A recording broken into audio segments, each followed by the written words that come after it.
Cheeky title race of Chelsea. If they do back-to-back and they beat Portugal and Messi scores a three-piece, 911, 999, what up?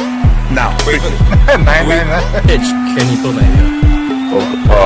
And on the United website, doesn't even say he's a winner. Nah, that's nasty. Okay.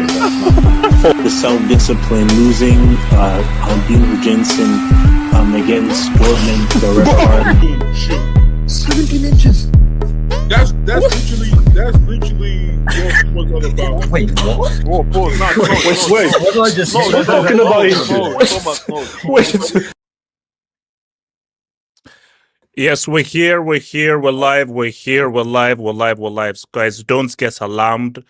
If you're on your phone, you can view this on the vertical view. So if you're on your phone, you can view this through the vertical way. So if you're on a laptop, you can view it one way, the other way, because we're making about some half of us, we're trying to go into the future. So guys, this is what we're going to talk about. We're going to talk about YAMAL. We're going to have a discussion about YAMAL. He's got an amazing goal, superb G. And let's just have a very, very mini glaze about YAMAL and what this guy could potentially do this season. Then we're going to talk about what we should have talked about on the last hangout, which is Ruud Gullit saying modern football is ass cheeks. Now, I don't think he was talking specifically about football as a whole, but as we talked about on Talking Tactics, I think he was mainly aiming it at the EPL and an Arsenal. So what we're going to talk about is does the EPL have the worst football amongst the top leagues? And is Arsenal truly one of the worst football sides right now? Have the discussion. And I want to ask you a question. I told him I'm going to get relegated. Because we did do a hangout after the Palace game. Hopefully, inshallah. Hopefully. We will be there.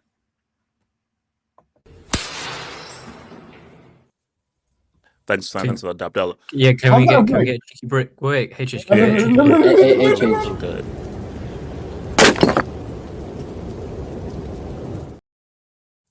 Just like a nice, it's a nice cheeky brick. Nice cheeky brick. That's the fast start. Van for the next 3 games, by the way, because he got red carded. 3?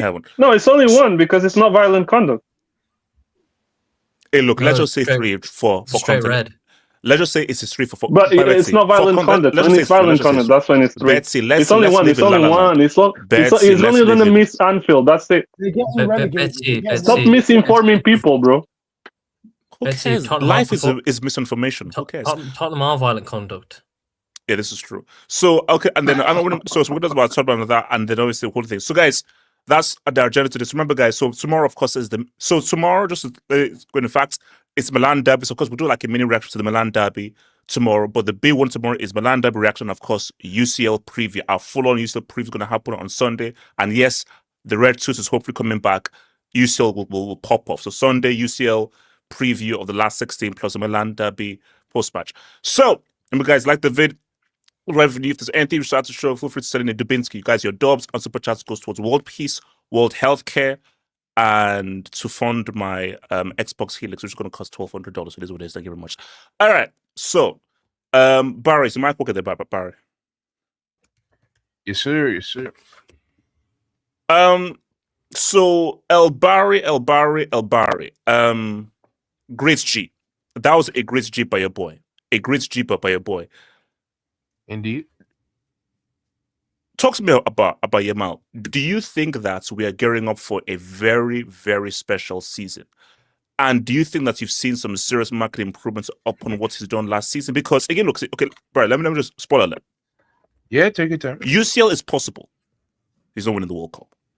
I've seen the future. So I went to the which who can see the future. He doesn't win the World Cup. He comes close, but he doesn't win the World Cup. So let's put the World Cup out of that. That's not happening. That's not on the cards. Do you see a very special season of him leading Barca to the league and maybe going to UCL? What do you think YAMAL can do this season? Because bro, Barry, he's goal scoring. He's scoring. I'm not. Remember what I always say, Barry? It's not how many you score; it's when you score. He's scoring goals. He's scoring important goals. Talk to me. Yeah, I think if I'm not mistaken, Chad, I think he's scored 9 goals in the last 11 games or 10. Something. Wait, where's Kel? Where's Kel?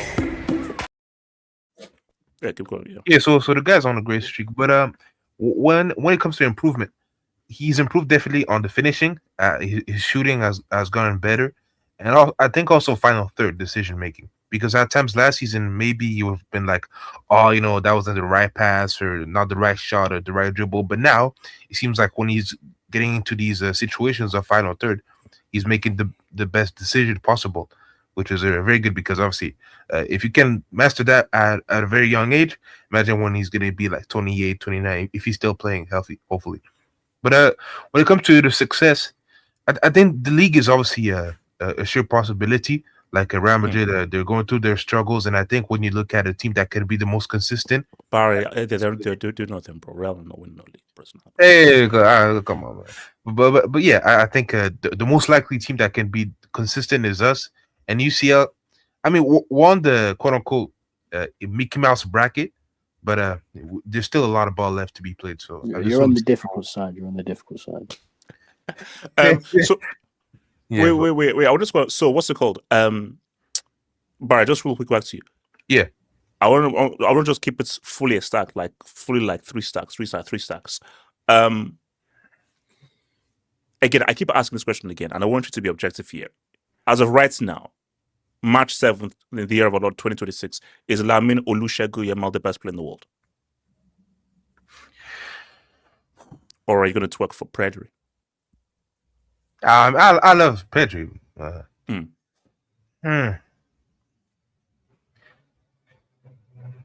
I don't know, man. Like the thing with this best player in the world kind of thing is because this season, like we haven't had a guy that's been amazing from August until right now. Like there's been a period where Mbappe, like from September until January, he was amazing. Then Kane also, he was great. Olise too. Pedri had a great run also in the beginning of the year, and now Yamal's on a great form. So right now, like it's been guys exchanging the baton when it comes to the best right now. But I want to see how things play in the UCL and especially the World Cup because that's where legends are made. So I want to see how the great players they do when we get to that point of the season. So right now, I don't want to say best player because you know yourself, like we're not here for La Liga or some measly matches. We're here for the big time. So wait, hold on. Oh, I was about to say treble, but athlete happened. Oh, so you're here for the Dubinsky, the Liga and the UCL? No, I just want to see what happens when we get to the big time, like UCL quarters, semis, finals. We're here for that. That's when we're gonna see. Oh, who's the best, truly the best. Okay, so Monmouth, talk to me about YAMAL. Listen, I remember being on here last year. YAMAL or Martinelli? Wait, so no, ignore me. I just took a crash. Keep talking. You slap yourself, bro. I'll be real, HH. After his performance against Mansfield, don't mention that name to me again, please. Don't mention that name. You had to wait until today, bro. Bro. Send that sense back to you. His performance against Mansfield, not against Barca, not against PSG, not against Bayern. His performance against Mansfield Town, some local bombers ditch in like Kingsbury or somewhere. It's crazy. Yeah. In terms of YAMAL, I remember being on here last year and people were coming on the panels and they were saying, "Oh, how is this guy in the best player in the world conversations? How is he even close to it?" And I always used to say that, like, because he doesn't score goals. But I always used to say that he has goal scoring. It's just that the system of Barcelona didn't get him into the positions to score goals. I don't think he's gone. I don't think he's gone in the summer and he's worked on his finishing. Like, his finishing's become elite. I just think he's in more goal scoring positions than he was before. Like last season, he was really wide, very far away from the goal, and more of the creative side. This season, he's been more of a goal scoring winger because he's getting closer to the goal. And listen, you see, he's got a good finish. He's got good composure in the box, and for me, my opinion on him hasn't even changed, even though he scored all these goals, because I still see the same player. So what was your original opinion? What was your original opinion on him? That I believe that him and Ousmane Dembele are the two best players in the world, and I think depending on form, you can rotate who's the best. So Vinny is not in this equation. Mbappe is not in this equation. No love for Messi's daddy. Mbappe maybe can enter that equation, but Vinicius, no. It's been too long since he's been good. But in terms of him, I see the same player. He's just getting into more goal scoring positions than he was last season. Like, for me, I still look at him, I still rate him the same way, and it's just like, I can't believe it's taken him having to score goals for some people at least, to start saying, "Oh, he's the best player in the world." It's common. It's a stats merchants, bro. This is their food. Their food is Fortnum. Their food is goals and assists. Because I said to people again, I know Miss B Nation is in the street, so I know he's here waiting to hate. With 9 goals, yeah, he could have won the Ballon d'Or last season, 100%. Just as Dembele was just a lot more consequential. But if Yamal won the Ballon, if Dembele didn't do what he did, and let's say Barca got to the UCL final and lost, or they won the UCL, of course Yamal wins it. Obviously, if Rafinha would have won it, fair enough. But Yamal could have definitely deservedly won the Ballon d'Or with only 9 goals last season, based on how good he was as a player. Yeah, like, what's it called? It's the thing is that people need to understand that football isn't about who's the goal scorer, who's the assister, who's the whatever. It's about your role for the team. Teams nowadays, especially, and we'll talk about it more in the football segment. Teams nowadays, your players on the football pitch, they're there to carry out what that guy in the dugout says. This generation of football is as close as you can get to playing Football Manager or FIFA in real life. It's super controlled. It's super like, you stay here, you get into this position. So your whole thing is that you're supposed to carry out what the manager says. So you're supposed to perform within that system. You're supposed to perform within that structure. Very rarely in today's football do you see people who are able to sort of be themselves outside of that structure. You're telling me that if football was less sort of tactical in terms of how it was 20 years ago, being more fluid in terms of it being just a team game where you can give it to your best player and allow things to happen. 20 years ago, a player like Yamal would be even better than he is now. No. Because the game is so tactical, it's so precise. So you look at players like him. For me, I always look at him. I feel like I rate him the same way. These goals for me haven't changed my opinion on him. I still thought that he's probably the best, or if not second best in the world. And I think that he could definitely have a big season coming up. And you saying he can't win the World Cup? I mean, no, he can't. No. I think that's your fear of, we got to give Mbappe something. I fear nothing but fear itself. But like, wait, I've been doing this a long time. There's a reason why I'm the GOAT analyst. I've been doing this a long time. So the Euro champions can't win the World Cup. No, I never said they can't. I said they won't. Those are two different things. Can Spain win the World Cup? Yes, because they're a very good team. Will they win the World Cup? No. But based on what, though? But I think in the current climate of international football, to say that the team who won the Euros won't win the World Cup, I think he just wants France to win. No. I'm quoted by saying that France will definitely not win. Spain will definitely not win. Barry, why are you laughing? No, I'm being right. You know what? I'm actually gonna go back to these 2022 World Cup hangouts, man, because you used to say some crazy stuff about France, man. No, but like you even said Poland are gonna work them. You can't say, you can't say won't. Like, here's the thing, like Guatemala won't win the World Cup. I can say that. But you can't say Spain won't win the World Cup. No. See, those are different things. Guatemala cannot win the World Cup. They're not capable of winning the World Cup. Spain can win the World Cup because they're very capable. So I'm just giving a prediction that I just don't believe that they will. Like, do you have the capabilities of winning the World Cup? Guatemala, Jordan cannot win the World Cup. They don't have the qualities to win the World Cup. Spain and France have the qualities to win a World Cup. They do. I just don't think that they will. Yeah. Listen, I know you're doing it for an Mbappe jinx because that's the only thing Mbappe can walk away with right now in this current climate of the season.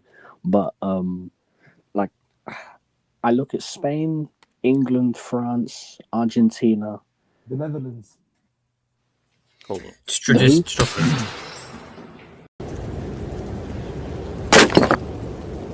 You're a dumbass. Can we get one more? Yeah, one more. Just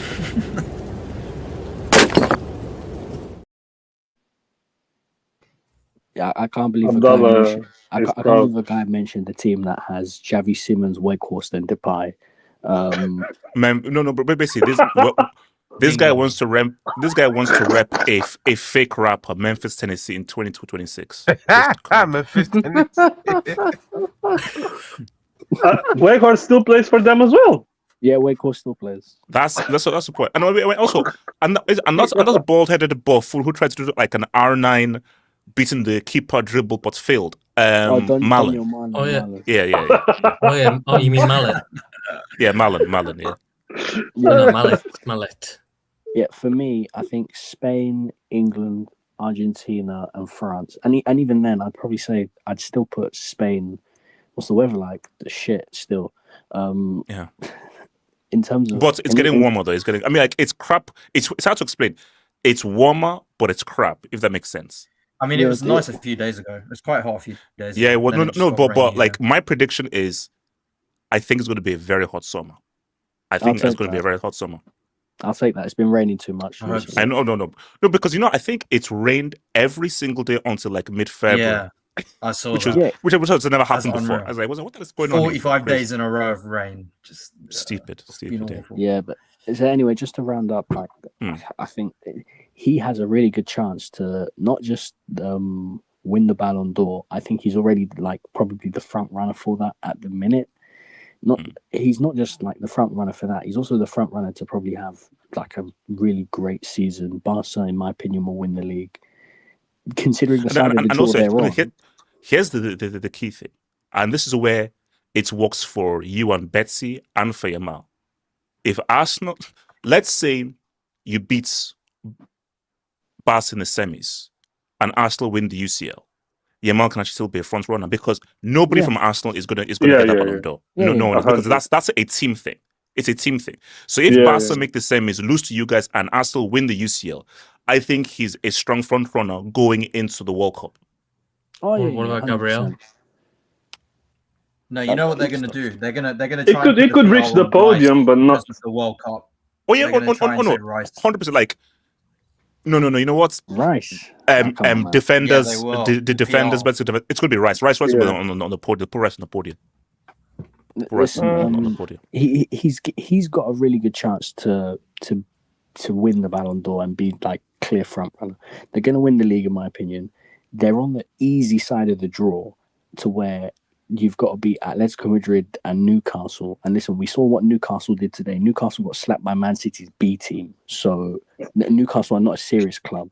And no, look, we'll talk to Ruud. Okay, look, let me bring in so Chronicle talk to me about YAMAL, then I'll actually no. Let me come to some Ridia, Barca fan. Some Ridia, talk to me about your boy, YAMAL. Yeah, man, he is amazing.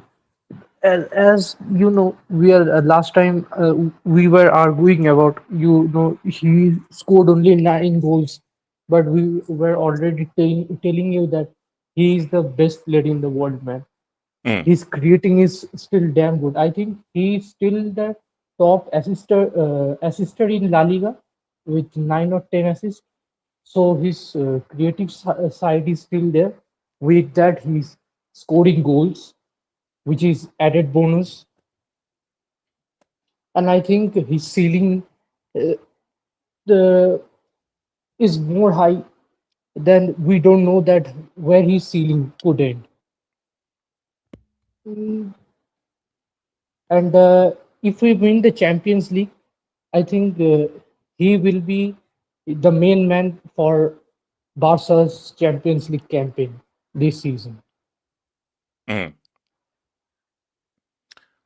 Let me bring in Chronicle then. Weedman, Chronicle, talk to me, Yamal. Yeah.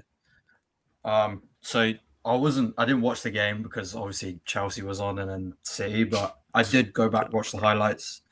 Great, y'all went through Chronicle's talking. that was a rough one, man. Don't be rude. Chronicle's talking. Chronicle's always saying about Yamal. We went through. Chronicle. And thank Is that a cheeky break? So all right, let me. Okay, all right. So Chronicle, keep talking. So what about Yamal? Yo, J2S likes to break everyone, bro.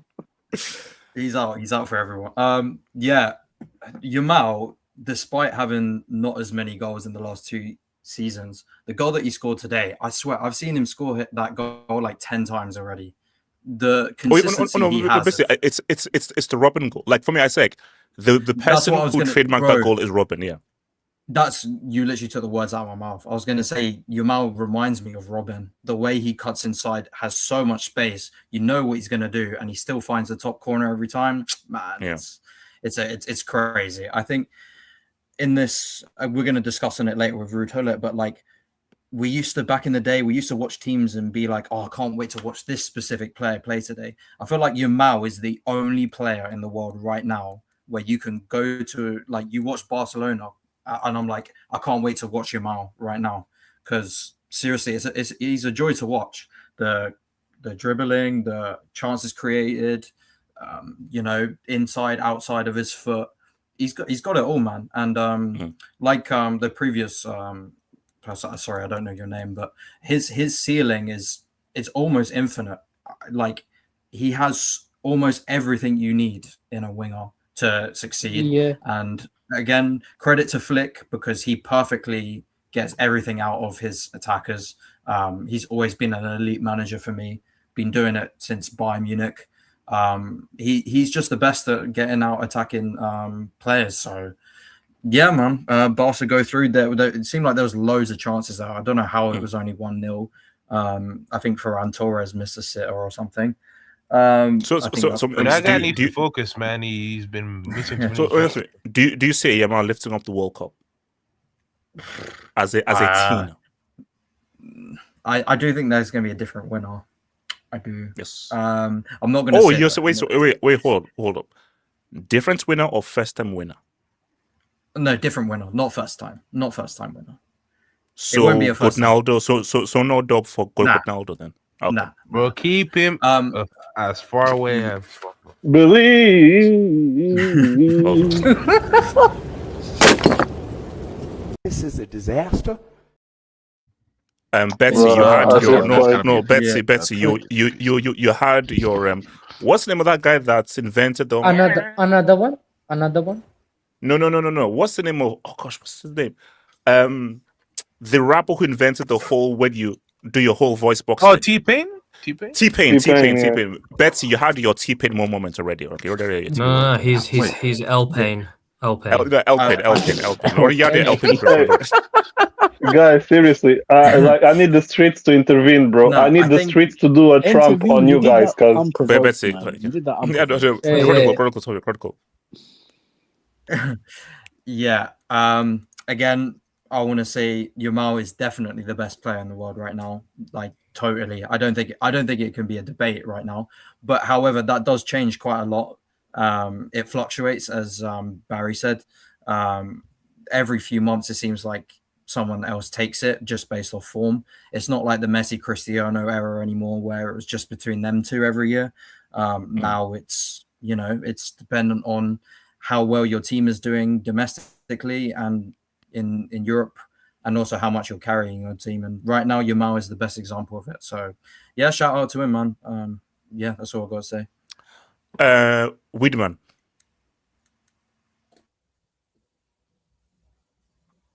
What's it? Doesn't mean this guy's smoking weed. I think he's smoking a pack right now. Yeah, he's rolling. Are you smoking weed right now? Straight mid-rib. Sorry about that. Oh my god. I was actually joking. Nah, bro. Straight. Anyway, Yamal, great player. I didn't watch today's match. I'm here just to clown Tottenham, to be honest. Everyone said we will be there. We will be there. Everyone said exactly what needs to be said about Yamal. I'm just waiting for Tottenham section.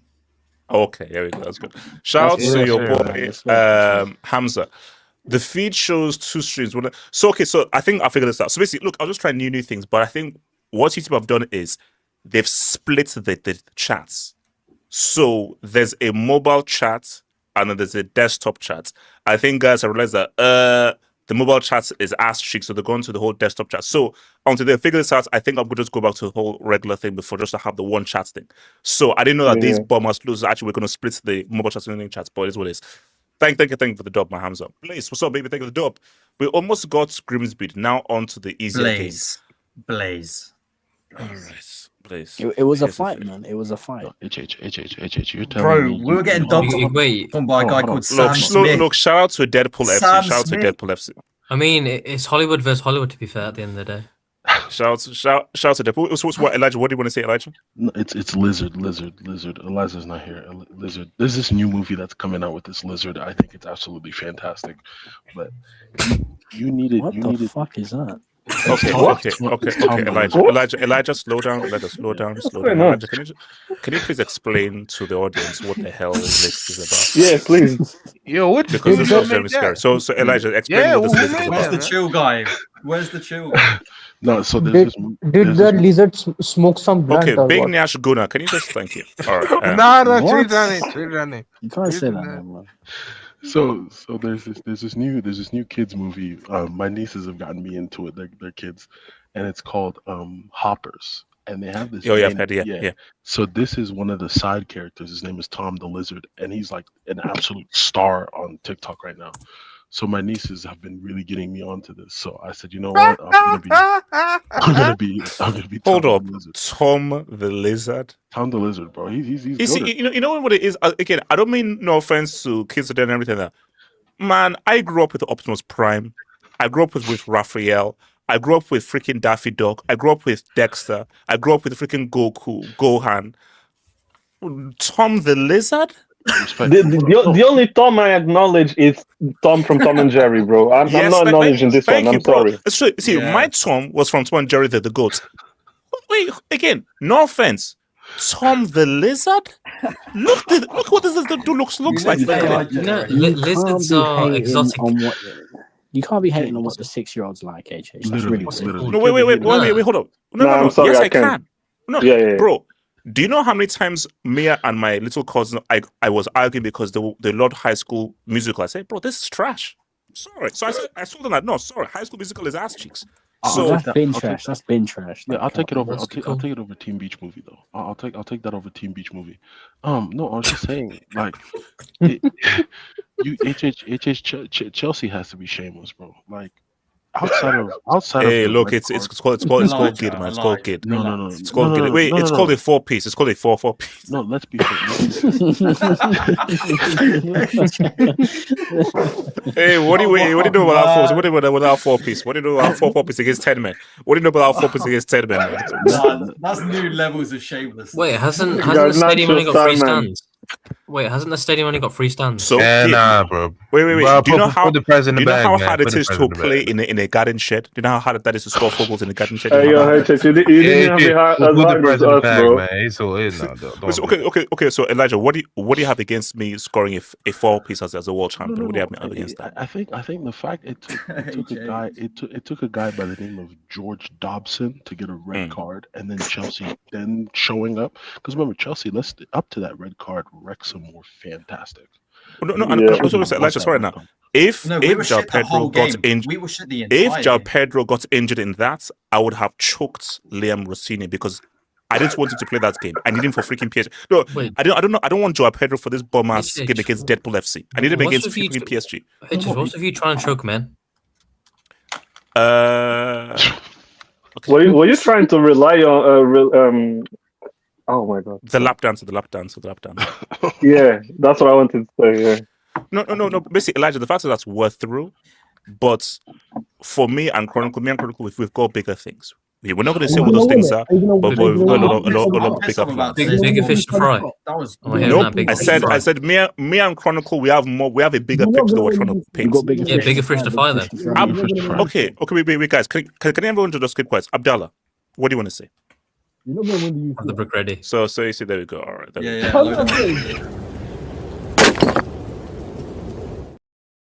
Are you in someone's pockets, Abdallah? You interrupting from the Titanic is another thing. You can interrupt. Abdallah, you're talking from the Titanic. No, hey, dude, drop another one. He keeps speaking. This guy's swimming on stream. No. Abdallah, tell us the view from the Titanic. Tell us the view from the Titanic. So say, how is this guy going deep underwater diving during the Abdallah, get off the Titan now. Get off the Titan. It's my headphones from Asda. I took them off anyway. No, drop another one. Wait, there's headphones.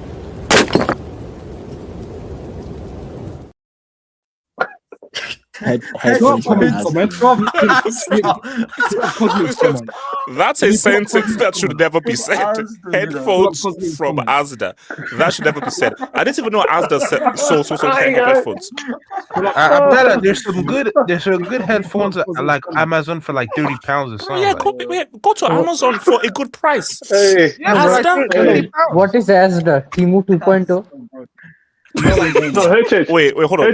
Chronicle Monuments. How do you explain? Because Asda isn't Tesco. Asda's a branch of Asda's a branch of Walmart. It's just given a different name. Okay. It's close to Walmart. No, but no one I don't know if the Americans say who goes to Walmart for headphones. No, you don't.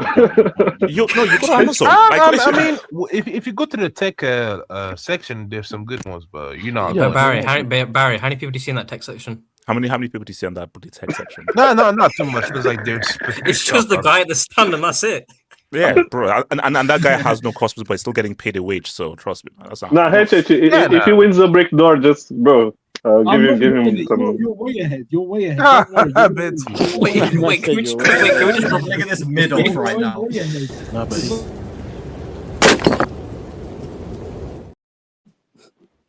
You guys have a brick addiction, bro. Abdallah, seriously. Nobody can hear you. Abdallah, nobody can hear you. Is that for me or him? It's for you. Okay, you know what? Give it to both. I just want to break stand off. Shout out to J Joking. It's 2026. I'm still waiting for France versus Switzerland post match. That's crazy. Bro, it's gonna be 5 years, man. We were robbed. That's crazy. We're going to continue to guys. You know Mbappe was robbed off of Euros, bro. And you know that was Pogba's Euro. No. Yeah, he robbed himself. No, but you know what I've learned? Trust me, this is my internal lesson. Even though I should have learned this I will never ever make a thumbnail until the referee blows the whistle. Yeah, that's my lesson. I'll never make a thumbnail until the referee because, bro. That thumbnail, please. No, never. No. Oh, bro, I deleted it, bro. Oh yeah, are you crazy? It's on an old ground. Wait, Barry, why would I keep that thumbnail? No, I'm just saying, like PTSD. No, but HH, before you get to the next dub, right? Can you drop a 4-piece for Newcastle? Did you know they played City 4 times and they got swept? But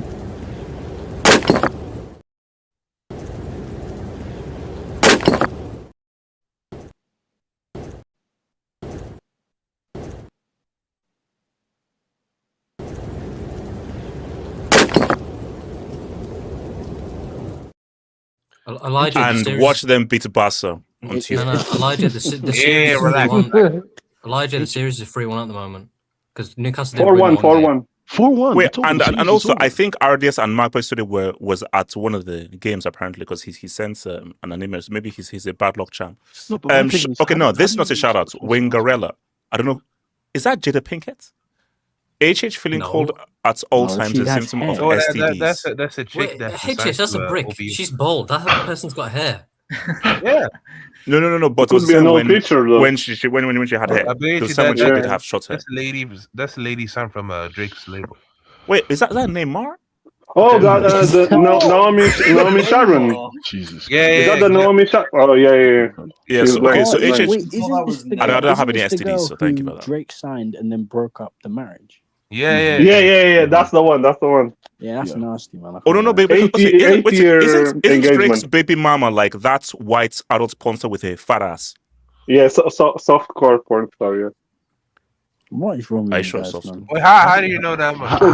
That's how they describe it. I've never seen her material. I've never seen her material, to be honest. Bro, that's why you know that Betsy is a damn professional. He didn't just say, but he knew the distinction of whether it was hardcore or softcore. Betsy. Big Nya's Gunners. Here we go.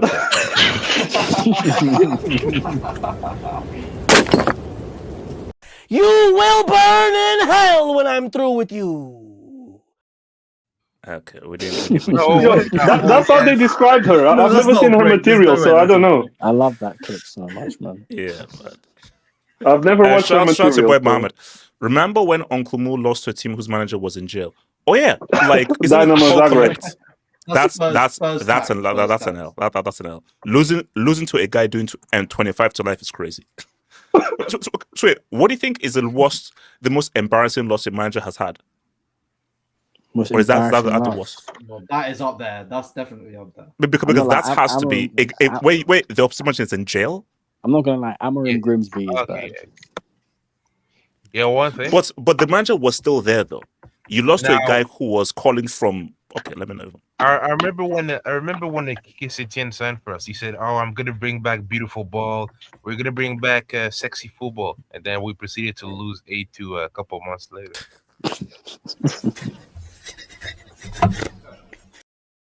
Well, what about shout out to Gary Saint-Etienne? Shout out to Saint-Etienne, man. Oh, Gary Neville against Barcelona. Gary Neville. Yeah, Neville's up there. CR7 saying he's never gonna lose. No, because he left Sky Sports mid-season, did a few games for Valencia, and then came back to Sky Sports after. So okay, so look, let's not get to the big one. So, a lot has been happening actually. So basically, I did a video about because I wanted to. There's so many elements to this whole thing. So let me actually first start with this whole Scholes thing. So obviously, you heard about what Scholes said, that no team deserves to win this EPL, either Arsenal or City, but I think it was partially going into Arsenal. Then I put out a video saying that whether you hate Arsenal or not, I'm sorry, if you have the most points in the league, you deserve to win. You may say, I don't like how they won it, but if you have the most points, how don't you deserve to win a league? I'm sorry, Scholes, that's literally stupid. That is like one of the dumbest I've ever had before in my life. You could say, I don't like how they play. Say, oh, they had the most points, but they don't deserve to win it. If another team deserved to win it, then they'd have had more points. That's the whole point. So there was that thing over there, and then you had Ruud Gullit, who then came and said that, bro, modern football is bad. It's trash. It's horrible. I didn't even watch it. And he cited the Arsenal-Chelsea game. So, and then so me and Danny T, we did like our Talking Tactics podcast, and we were discussing this whole thing. And Danny T actually made the key distinction. Gullit wasn't really talking about football as a whole. He was talking about the Premier League. So if you look at La Liga, Barca are a great team to watch. I'm sorry, they are. YAMAL is one of the best players to watch, and he cited how good YAMAL was. Real Madrid, despite how dysfunctional they are still they're still entertaining. Even in their trashness, they're still entertaining. Bayern are freaking amazing. Okay, PSG may not be as good as they were last year. PSG are still a highly technical team to watch with a lot of extremely good quality players. So, and the thing with Serie is, as exciting as the Serie is, the issue with the Serie is there are no quality players. Because I think Mike commented and said, oh, bro, what about like the Serie and everything? And I think I wanted to respond to that. Oh, no, the Serie is exciting. But the issue is that there are no players there. They're literally, you cannot, like the individuals just are not in the Serie. So I think the issue you have here is Premier League is just not good. Like, name me the last really good EPL game amongst the top sides. It was United Arsenal. And guys, let's think about that United Arsenal game. Was that like the Henry, Scholes, Vieira, Keane days? No, where both sides were both good at it. Arsenal were doing their own thing, and United were countering. So even if that was probably the best game I've seen, that game was nowhere near as good as the games from like the 2000s, where Chelsea, Man U, Arsenal, and those games were freaking amazing. All those games in the 2000s. So I think the reality is that, guys, we were always going to get here. Because, guys, when Arsenal going to win the league, when Arsenal win the league, hopefully, no, they'll win the league. If Arsenal win the league, and this is probably when I want to bring in Money Mace is this going to have a huge, massive shift in people's approach? And before I come to Money Mace, Hotzilla, the Brighton manager, he was like going crazy against thingy. So I want to know the reaction of everybody once Arsenal wins. So I put it like this: once Pep came into, let me even go way back, Wenger. Before Wenger, football in England was thugged out. Long ball, direct, run, hustle. Nobody dieted. People drank before games. People drank during games. People drank after games. It was just thugged out. Wenger comes in, brings in dieting, brings in conditioning, brings in passing, completely changes how guys played football. And you saw people sort of copy what Wenger was doing, and it changed the culture. Pep comes in, and Pep brings in possession, playing out from the back, control. Guys now started to copy Pep and are playing out from the back from control because 100 points, 98 points, goals scored. Guys now say, let's play out from the back. Defenders pass off from the back, keepers pass off the back. You saw how Pep influenced there. Well, then we have Arteta. And my thing, which is why I think this is such a very interesting debate, is if Arsenal do win this league, I don't think he'll be a Wenger or a Pep because of just how people have pushed back against how they were doing it. Everybody loved the Invincibles. Everybody loved Pep's 100-point team. Everyone did. A lot of people take issue with Arsenal. And I'm sorry, if you win and you deserve it. Arsenal football is horrendous. It's terrible. It stinks. It's horrendous. So, Money Mace, talk to me. Where were you at with this, Money Mace? The thing is, I think the bulk of this should be about Gullit's point, because I think Hertzler and Scholes, they're coming from a bit of a biased standpoint. Scholes is only talking because he wants his podcast to get some views, and Hertzler's doing what a lot of Premier League managers do. He did it before the game. Managers tend to do this thing where they will draw attention to something so that way the referees react to it, and then they can give decisions for their team on the pitch. I remember when Manchester United used to get a penalty every game under Ole Gunnar Solskjaer. Pep Guardiola comes out in the interview, complains about it. Klopp comes out in the interview, complains about it. And then United didn't get another penalty from then till the end of the season. So Hertzler was just trying to gain an advantage for his team by making those comments towards the referee. I think the main point of it is Gullit's point in terms of Premier League football right now is in the gutter. And to that point, I agree. There's so much money involved in the Premier League, and there's so much what's it called? In terms of like tactics involved in the Premier League. Everything is so precise. And this is where I almost think it comes down to England.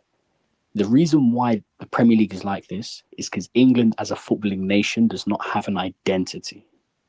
You can't change Spain's identity, regardless of the quality in Spain. Okay, so what am I saying? Now, maybe, tell me whether you agree or disagree. Is England's identity passion, work hard, never die, keep it going, efforts, run? Is that an identity? No, England's identity is just win. It's just how do you win? Win however you mean. Because England have always copied whoever is successful at the top of the Premier League. And then that trickles down to the rest of the Premier League. And that trickles down to the rest of the football leagues. England have always just basically adapted from what is the top thing in the league doing at the minute. Okay, that's what everyone else is going to do. So you look at before Pep Guardiola came in, ball playing goalkeepers were not a thing. Ball playing centre backs were not really that big outside of like the Rio Ferdinands and the Vincent Kompanies. The minute Pep came in, it became like mandatory. You had to do those things. And then you start seeing relegation teams and League One teams playing out from the back. Like, even when you go look at like non-league games 10 years ago had no football played. Now there's actual football played in these games because of what Pep Guardiola brought into that. Jurgen Klopp comes into the league and he brings in the pressing. Now everybody presses from the front. The truth is that because England don't have an identifiable style, England's style in terms of what the teams do is very malleable. It's very easy to change. And the problem is that when you have football, like how it's been in the last 2 to 3 years in the Premier League, then you end up getting a bad product when you have teams copying and sort of trying to adapt their thing to what they see at the top. Listen, the Premier League nowadays is very tactical, it's very system-based. Managers are so involved in everything that happens. And the priorities in the Premier League are physicality, duels, set pieces, and control of football matches. These are all things that football fans do not care for. I don't like the way that sounds, man. No, but it's the truth. Football fans do not care about Hey. any of these. Say that part again. Say that part again. Football fans do not care about physicality on the largest part. Football fans do not care about duels on the large part. Football fans don't care about fighting and set pieces. The only time you care about that stuff is when it's your team. So, for example, when you're watching a Chelsea match, have hope. Of course, you want to see your team fighting and showing passion, getting stuck in on the duels. But no one's turning on a Chelsea match to say, man, I hope I see some big crunching tackles today. No. You're turning on a Chelsea match because you want to watch some good football. That's the truth. And the problem is that this league is changed so much. Pace and power is more important than it's ever been before. You go look, and that's where football has sort of suffered because of it. Individuality is out of the Premier League because every single type of player is the same. And when I say this, I'm not even dissing my own players when I say this. But for example, Declan Rice, Elliot Anderson, Sandro Tonali, Enzo Fernandez, all these guys, they're of different levels, but they're all the same mold of player. Box to box, back and forth, high energy, work rate. To the point there's no personality. There's no personality. But the reason there is no personality is because coaching is so prevalent in this league. The amount of tactics in this league does not allow for a certain type of player to thrive. But you think inverted fullbacks would get murdered in this version of the Premier League because this version of the Premier League does not allow for a player of a small build like a Zinchenko to be able to come in and play football and get touches down. It's too quick, it's too fast, it's too physical. The issue is that football right now in the Prem is being concentrated on the things that we don't care about as fans, and that ends up making it a bad product for us to watch. Like no, because I think even when it says that people are playing for corners and set pieces, where a corner or a set piece is seen as a big thing. Do you know how effed up that is? So you're cheering for a corner or a set piece rather than cheering for a piece of skill or a dribble or an amazing pass. That's messed up. Yeah, and the only time you care about it is when it's your team. Obviously, you want your team to score set pieces. You want your team to do things successfully. But in the large part, when you turn on other football matches, you don't care about that stuff. I do not care about physicality and duels when I turn on the TV to watch Liverpool versus Man United. I turn on the TV to watch Liverpool versus Man United because I want to see some quality. I want to see some great defending. I want to see great passing, great combinations. I want to see a good football match. No, but hey, Manuel, you're speaking for yourself. Most of the fans, for the majority of fans, is it about the quality of football or who has bragging rights? Once you leave your team, you do not care about physicality, duels, all the things I named. Once you leave your team out of it, you do not care about those things. I've never heard a football fan say, oh, I love watching set pieces and I love watching physicality and duels. When you remove your team out of the equation. You want your team to show fight. You want your team to be well drilled. You want your team to be good at all these things. But you don't switch on other football matches to do that shit. You just don't. And the problem is that I almost believe the Premier League is too physical. it's so physical, it's so quick, it's so boom, boom, boom, boom, boom. So you said run that around. the EPL is more physical now than it was in the 2000s. 100%. It is so physical. Leeds United in the summer said that they had a recruiting policy of only signing players over 6 foot to prepare for this league season. But you see, I'm saying right that. Now, he was probably the nicest. Have you heard of, do you remember a guy called Julian Dix? Yeah, I remember Julian. Do you remember a guy called Neil the Razor Roddock? Yes. Those players got phased out. Yeah, so yes, there's physicality, but when you look at what Vinnie Jones, Julian Dix, Neil the Razor Roddock, those guys, they got phased out. And those guys were there for one thing, to thug out. To thug out for 90 minutes. But the big issue with that, is because, here's the thing, the way football moves in evolutions. Everyone wants to move forward. You want to get better at things at football. So the minute Wenger comes into the league and starts playing football, everybody looks at that and says, guys, stop all the thug stuff. Start playing football.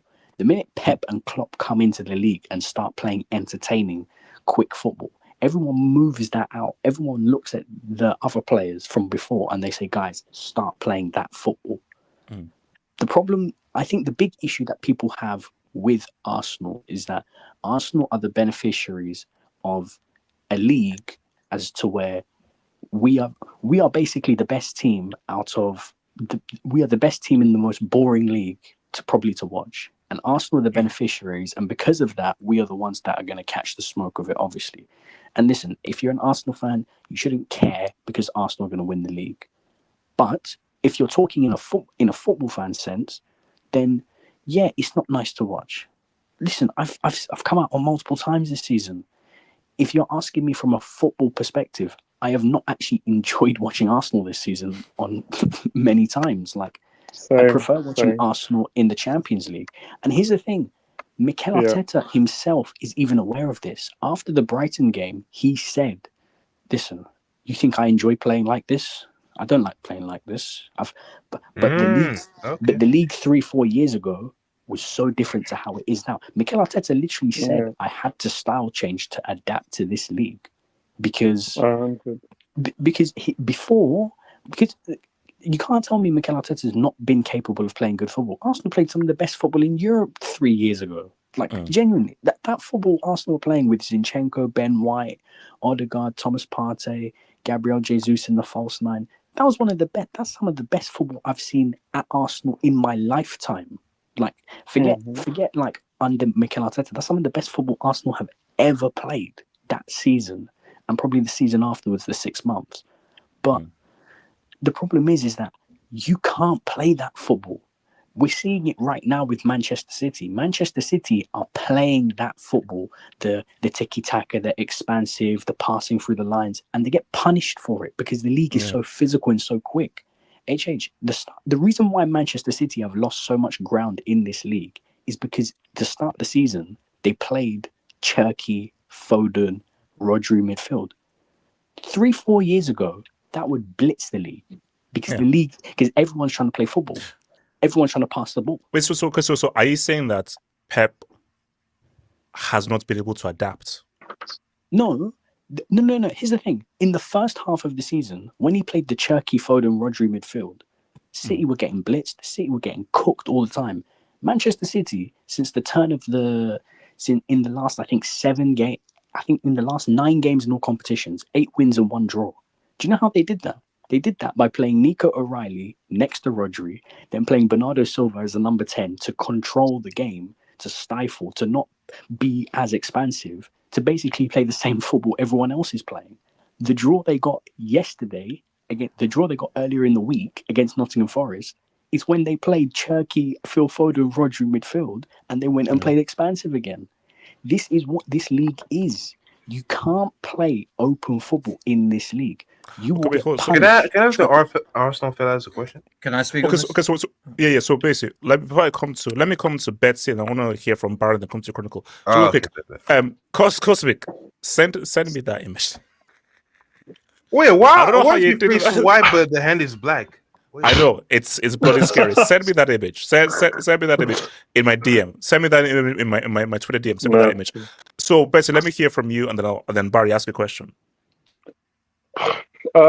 So like, yeah, I agree like with most of what Manime said. Literally, like Arsenal are they're just the team that adapted best to the most boring league of the big league right now.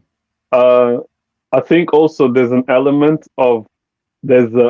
real element of Gid. I think Arteta might have watched one of your streams and it was like, wow, Gid makes sense. No, because because I think like he realizes like even if like I think like even if he doesn't win the league this season or something, uh like it might be under huge pressure, but the club might still want to keep him, but he knows that it might be attainable and untenable.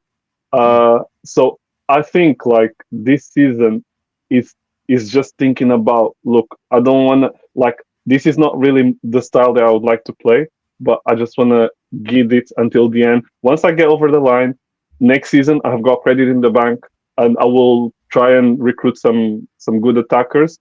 And try and some midfielders and try and play a better brand of football. Oh, so the thing is, if he wins, he won't keep this, but he'll actually try to be a lot more expansive. If he wins, 100%, he's getting this title. He's getting this title. Yeah. 100%. I think that, and also I think what's not helping him as well. It's not even. I think, in all honesty, it doesn't want. It wants to give, but it doesn't want it to this extent. But our players are so inexperienced that they like like the last couple of weeks it was as Fergie used to say, squeaky bum time. So which means that like, well, City are breathing down our necks. Yeah, and our players were getting really nervous. Like Arteta, as much as he tried and even said it, like it's impossible to in training, as much as you do drills and so on, it's impossible to simulate the real match, like what it feels like. So like literally, you could see that the players were really nervous. He was trying to. If you see, like many people say this, if you see Arteta on the touchline, he's trying to make the team go up and press and so on, like against Chelsea and so on. But the team is just so nervous of making a mistake that they just keep like falling back, and it results in a boring match, as we say. And I think like I think next season, depending, because I think like also the champions sometimes dictate the direction in which a league is about to go into. And I think Arteta then he realizes that maybe he has a responsibility to actually try and steer this league into a better direction. We'll see what's gonna happen. But as of right now, as we have the best squad in the league, and our manager is just like, oh, let's get over the line by all means necessary. This is the football that we're playing right now, and as fans, I speak for myself. I'm accepting it because I haven't seen a title in 22 years. In my adult life, I haven't seen a title. So, like, boss, by all means, but next season, let's try and do something different. So, Barry, what's your question? Can I go? Yeah, I think you guys pretty much answered it, because I was gonna say, like, right now it's a special situation because Arsenal, they've been contenders for a minute, but obviously they haven't won yet. Now they're very close from it, and they're playing that pragmatic style.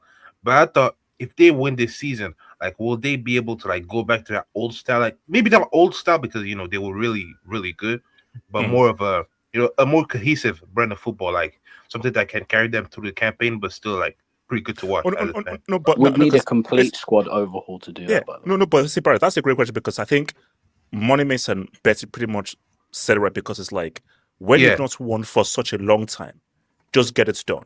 So let's say Arteta wins the league in the ugliest way possible, and they play a crazy, amazing brand of football, but they don't win. You still have the credit in the bank.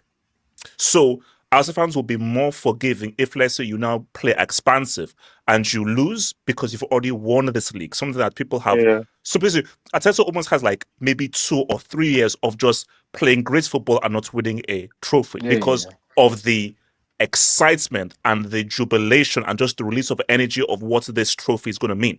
So literally, if he wins this trophy, he's got a grace period of like at least 2 or 3 seasons, at least. Yeah, that's what I thought. Because like I think right now he's just trying to get the trophy. Like that's the only thing on his mind. Like full on kid. But then after, I just want to see what happens. Yeah. So let me come to Chronicle, and I want to take you to Dubinsky's after Chronicle. Chronicle, talk to me. I want to talk on the state of the league based off like we know that every team in this league has quality in it. They spend hundreds of millions per season. That's not the problem of why this league is not entertaining. It's all about fine margins at the end of the day. And right now, I want to blame it. I've said this in past couple of hangouts, but the FA, the rules that they have over set pieces is what has changed the direction of how football is played in this country. And Arsenal have adapted the best to it. It seems like Arteta caught something from early because I think he started doing this from last season. Am I right? I think. He started doing it slightly with Ben White. He used to stand on the goalkeeper. But this season has gone to a whole new level. Bro, so see, this is so thugged out. I mean, you have guys standing on keepers, guys throwing stones at guys throwing spears, putting dynamite. It's crazy. But it is what it's good. And I think Arsenal, it depends on if FA changes this rule or not. If Arsenal's going to change the way they play or not, because if the FA doesn't change anything, why would they change? If it's not broke, don't fix it. That's what you have to expect with the fine margins that you have. And like what Manny May said, the way that they play in the Champions League is a lot different to the way they play in the Premier League, and that's an obvious reason why. Is because the UCL has a lot stricter rules on that kind of thing.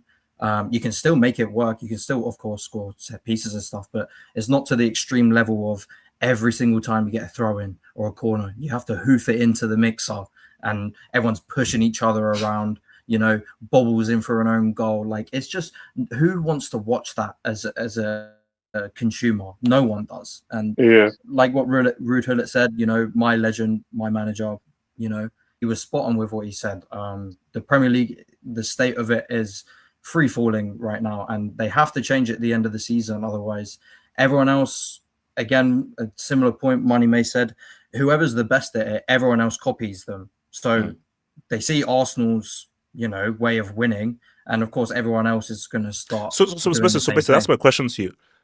Let's say Arsenal win the league. Would you see people copying what Arteta is doing, despite other people in so? I mean, they already are. They already are. 100%.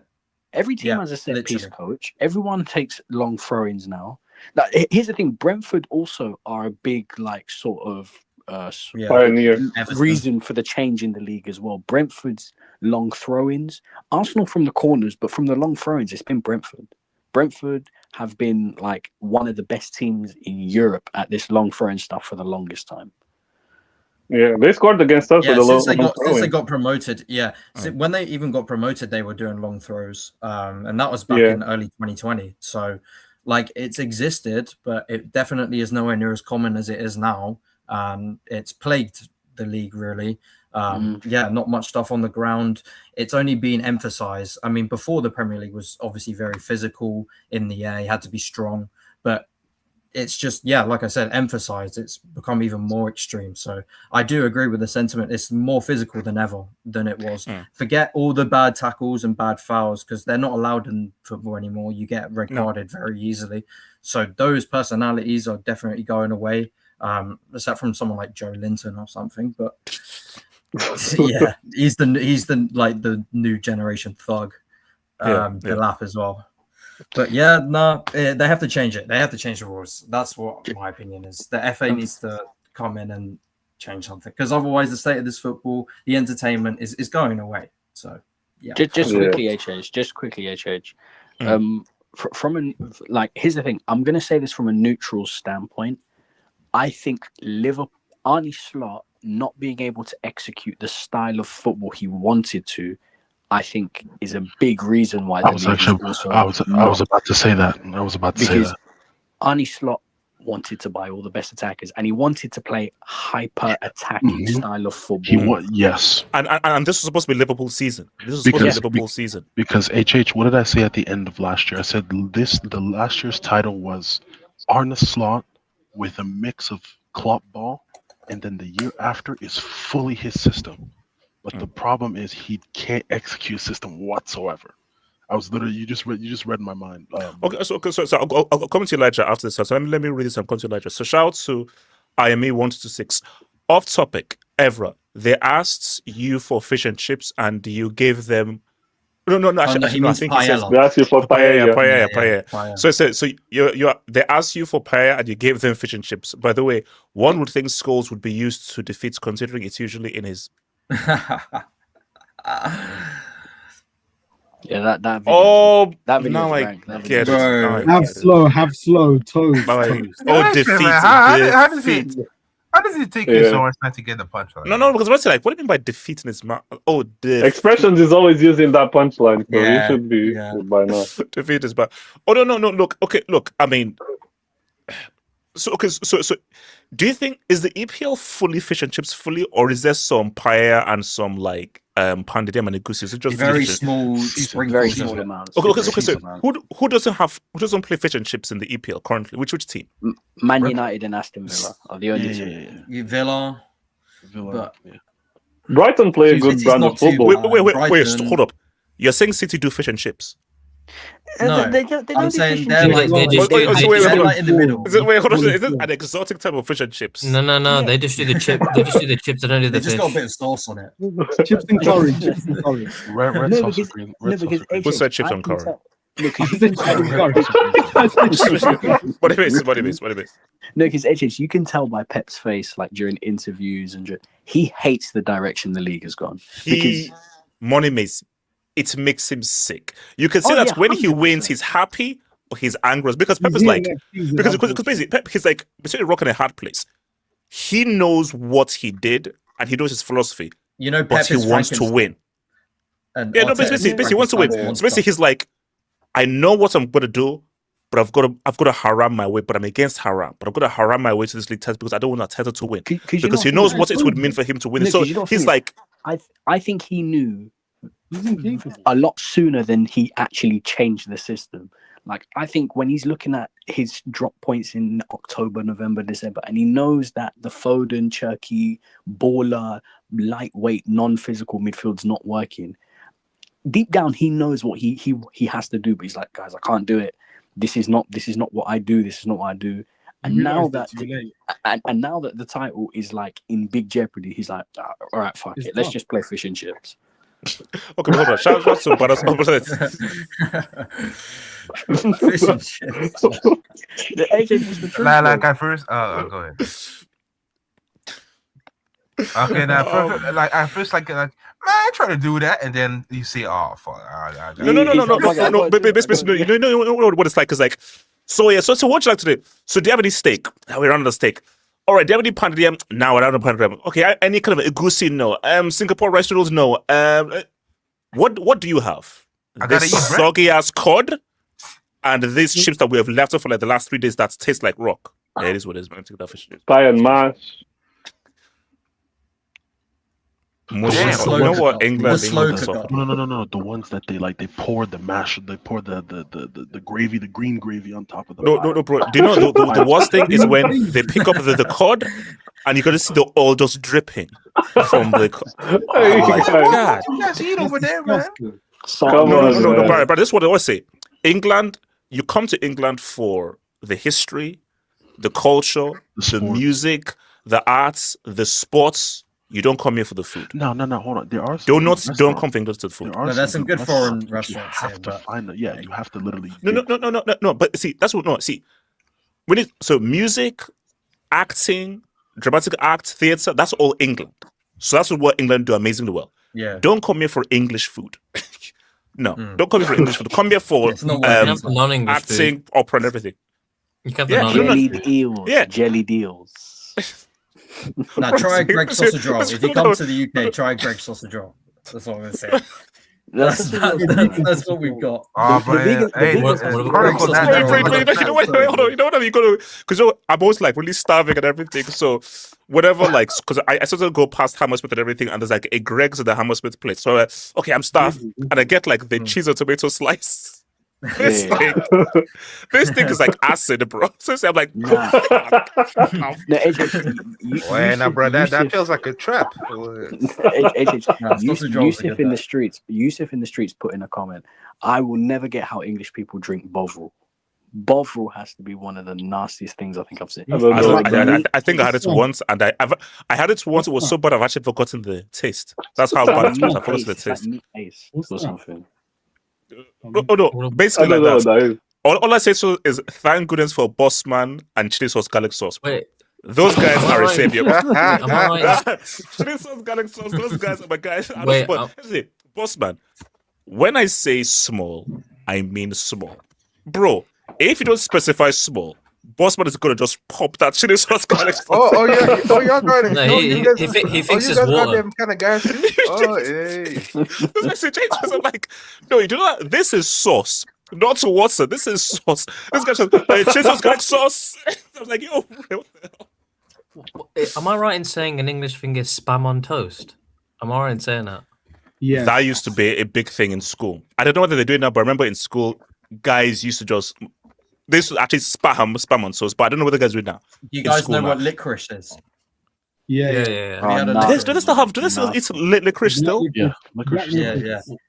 What's the thing? You know, my dad does. It's the character. I think that it's the character with the hat.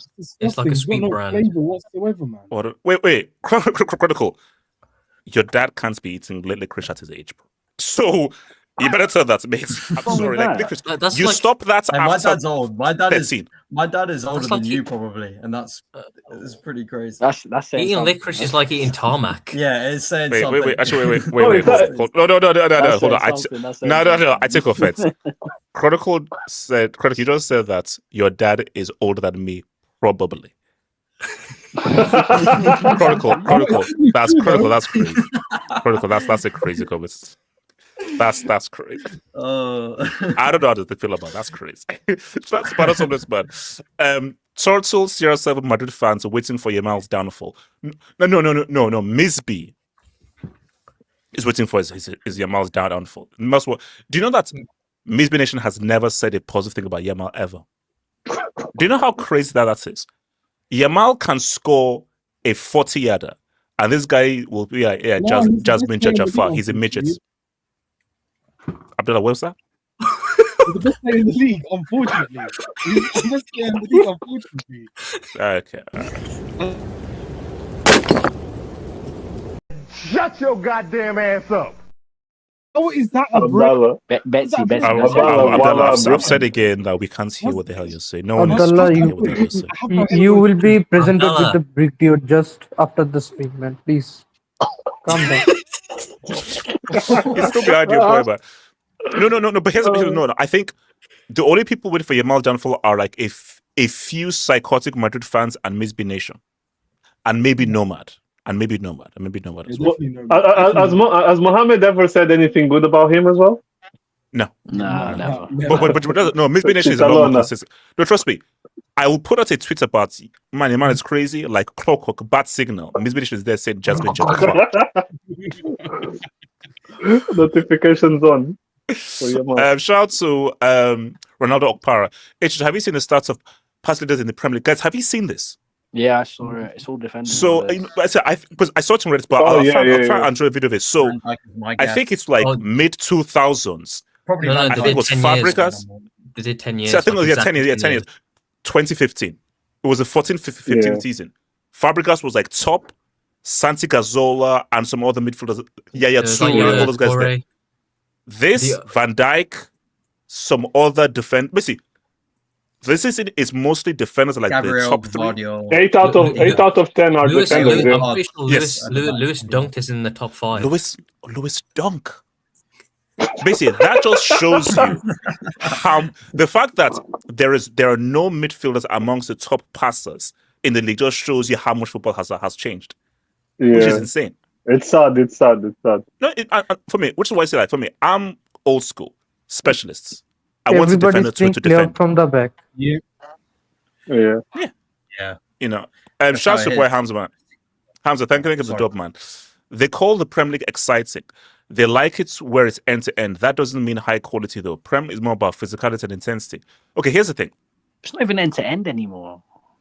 Yeah, it actually isn't. No. Yeah. Look, you get a few games that are end to end that are good, but it's kind of rare. You see, they're less common. EPL's peak was the 2000s. That was the peak of the EPL because you had. In terms of entertainment, I'd probably say up to 2022. Up to 2022, because you got to think about it, in terms of Big Six games when teams. But I'm saying the quality of games and the quality of players. Because remember, Cristiano was there, Henry was there. You had Dennis Bergkamp was there. You had Zola. So 2000s, Lampard. You had Gerrard. You had Torres. You had all these guys. So I think 2000, in terms of just how good teams were, the players that were there, how good they were doing in the Champions League, I think 2000s might be the peak era. Taking everything into consideration, quality of games, quality of players is the 2000s, I think. But I think the issue now is how many end-to-end games did you see? Because everybody is pass, possession, pass, wing, and it's so predictable.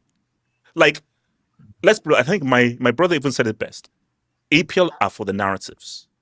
In terms of the narrative and storylines, that is where the EPL is exciting. In terms of quality of football, like back in the day, you had Aspria for Newcastle. You had Ginola in Tottenham. You had Juninho and Ravanelli in Middlesbrough. You had De Canio and Carboni in Sheffield Wednesday. You just had these quality guys all spread along the whole league and everything.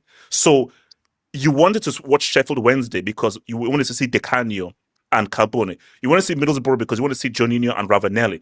Because you had all these guys had at least one crazy amazing player. Who the hell do freaking Forest have or freaking Burnley have? Or you want to watch that big old merchants from Wolves? Morgan Gibbs, and the thing is, HH.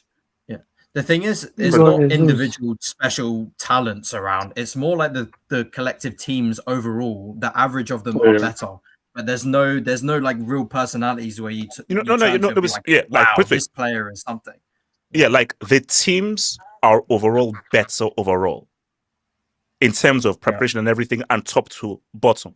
But individuals are just not there. They're less individuals. Shout out to Hamza again. Thank you for the that's all coaching again. Any match I've watched versus half decent opponents over 20 years would have not had. We don't keep the ball well enough. Of course not. You favor energy and strength. Players like in Carrick players in the Carrick mold are rare here. Unhurried elegance can't thrive.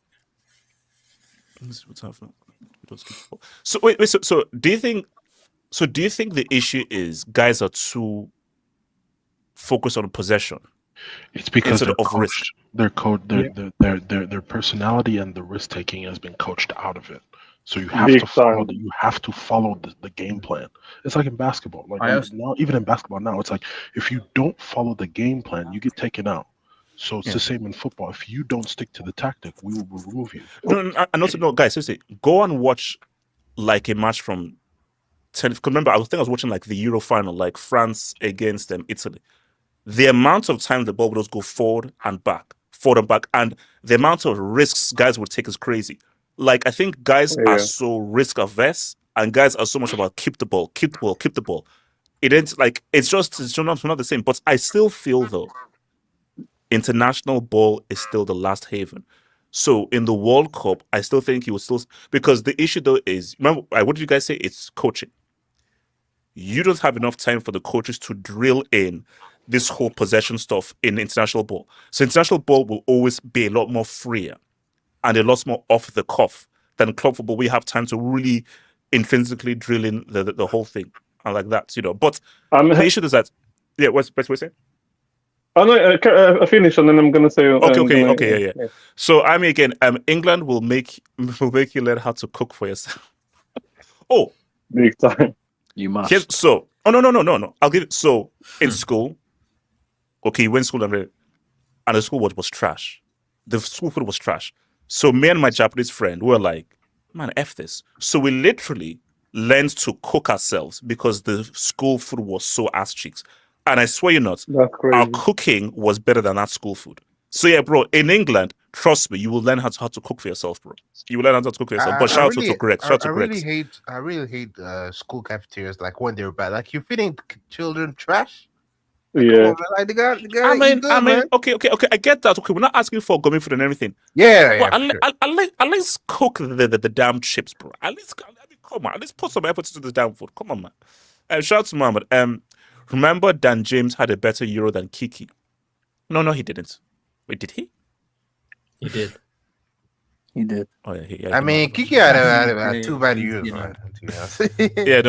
But show me Dan James' World Cup.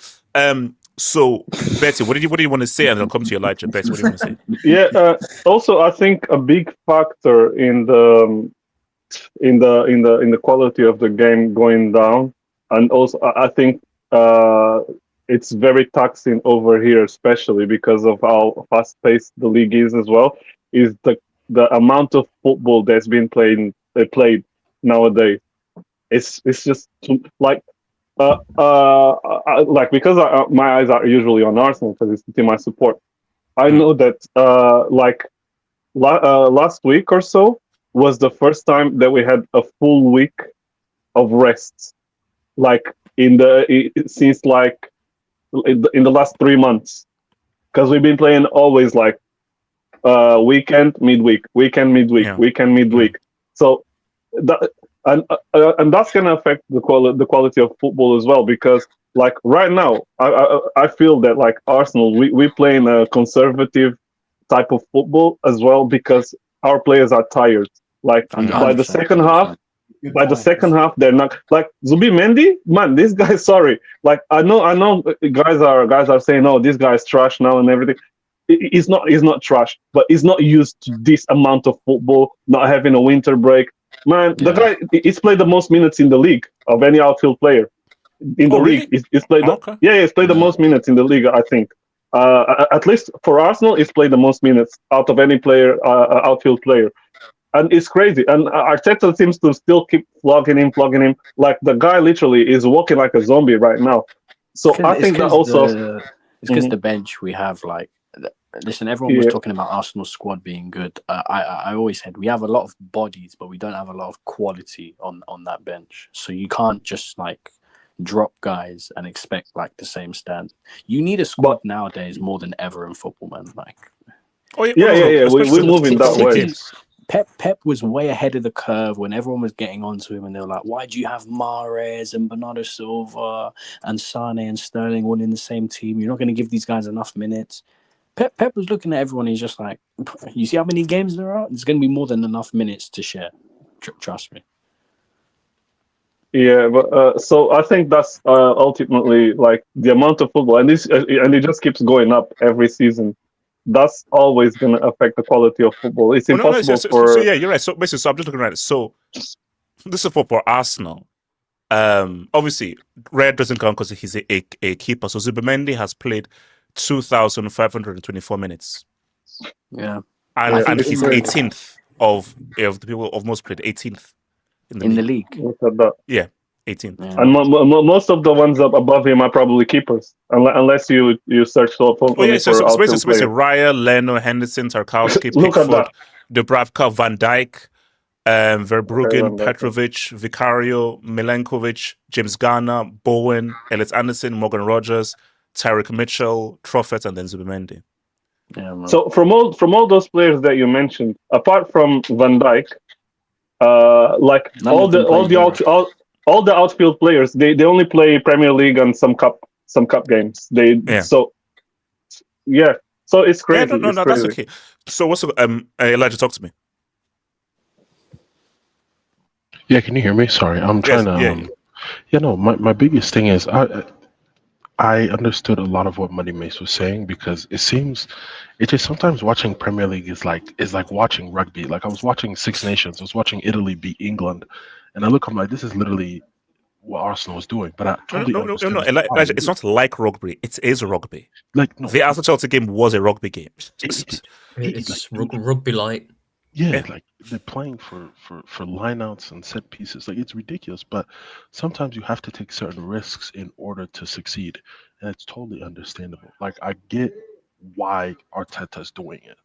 Like sometimes you have to do uncomfortable things in order to succeed, and I respect him for that. My biggest issue is the fact that everybody's following it. That's the problem. Everybody needs to have their own specific style that is conducive to them. But the problem with this league is, and I think Money said it perfectly, is everybody is very wishy-washy. Okay, like the fact that if one person comes with something that's really new, everybody's like, "Ooh, that's the best. That's the new best thing. We all should copy it. Oh my god, like this is amazing." And the media feeds into that too, which forces fans to think, "Oh yeah, the way this team plays, we should play like that too." But you got to understand, why is that team playing that way? You have to understand, why is City doing tiki taka? You have to understand, why was Liverpool gegenpressing? Like you have to understand specific reasons as to why certain teams play those specific styles, and would that same style benefit you and get you the success you want? No. And that's why this league looks really weird. At the same time, the bottom is not what it used to be earlier. Like I remember when this league used to have teams would get promoted, they go straight back down. Trash. 3 up, those Yeah. same teams are the ones that go down. But now it's teams are okay. We don't need to be so hickey door in playing up to their speed. We can slow games down and we can counterattack. Look at what Bournemouth did to us. I think it was back in January. They were starting off first half so hickey dory. They hit us on the counter and they beat us that way. Sometimes it's wild, but sometimes you have to take those certain risks. And I think somebody in the streets said it perfectly. I think it was Tommy. I forgot. Not the Welsh Tommy, but other Tommy. He says playing beautiful football sometimes doesn't help. The reason, like Arsenal were playing the best football in Europe, but they had nothing to show for it. And Yeah. sometimes he's like, you know what? As much as I enjoyed playing, attractive, expansive, beautiful football, I'm going to kill that style so that I can be able to get a trophy. Because at the end of the day, the goal of sports is to win something. The goal of sports is not how you win, it's about winning. Yeah, and I feel It's like about winning. and honestly, I feel like it's really hypocritical if people are going to disrespect or laugh at Arsenal fans for celebrating their title. Because I look at last year's title. We weren't even great for like the last 15 games. We were scraping by, or we needed McAllister to score from 60 yards to get one, or Subasai to do something crazy. We weren't amazing, but we got the job done. Now, to be fair, you were never good. You were Salah and Inshallah last year. Exactly. Yeah. That's what I'm saying. But did that matter? Because and Trent as well. No, that's what I'm saying. But it didn't matter because on May 25th, I saw my team lift the league. It does not matter. But if we get to that point, Arsenal keeps doing what they're doing, bodying people, pushing people, playing for Seppi, and they lift the trophy at the Emirates, no one gives a damn. No. But my biggest issue is, I think Chronicle mentioned the idea of changing the rules. Here's my problem. If they change the rule and other teams start playing a sort of different tactic, would it come to a point where the rule needs to be changed again? Because if we're going to keep changing the rules every season, I feel like that also messes with the fabric of the sport itself. I'm not against the idea of changing the rules, but if it's going to get to a point where they're going to keep changing the rules every single time. But I am with Chronicle on that point, though. I do think the rule does need to change because it's because let's be like, there are people in the box on corners now. It makes no sense. Yeah. They have no intention to win the ball. They're just there to wrestle people. No, because Elijah, it's not football. You saying that, wait a minute. The goal is to score everything. You can't have a situation. It's like you want to push a good product. If you're watching people pulling, pushing each other, pushing everything, this ain't what Brazil 1970 did for. This isn't what Cruyff for the Netherlands did for. Or come on, bro. Like they didn't do all that work for this. But it's not the fact of scoring set pieces. It's how they're happening. Like there are 7 or 8 fouls. They're set in screens.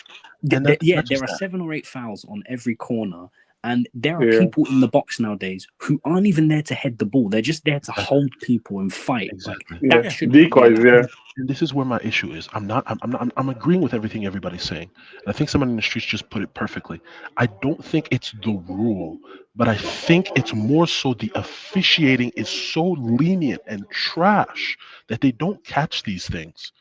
They don't. Do you know why the Elijah, Because can I respond? to these refs. There's no repercussions. No, a couple years ago, the keeper was protected so much that any touch on the keeper would be a foul.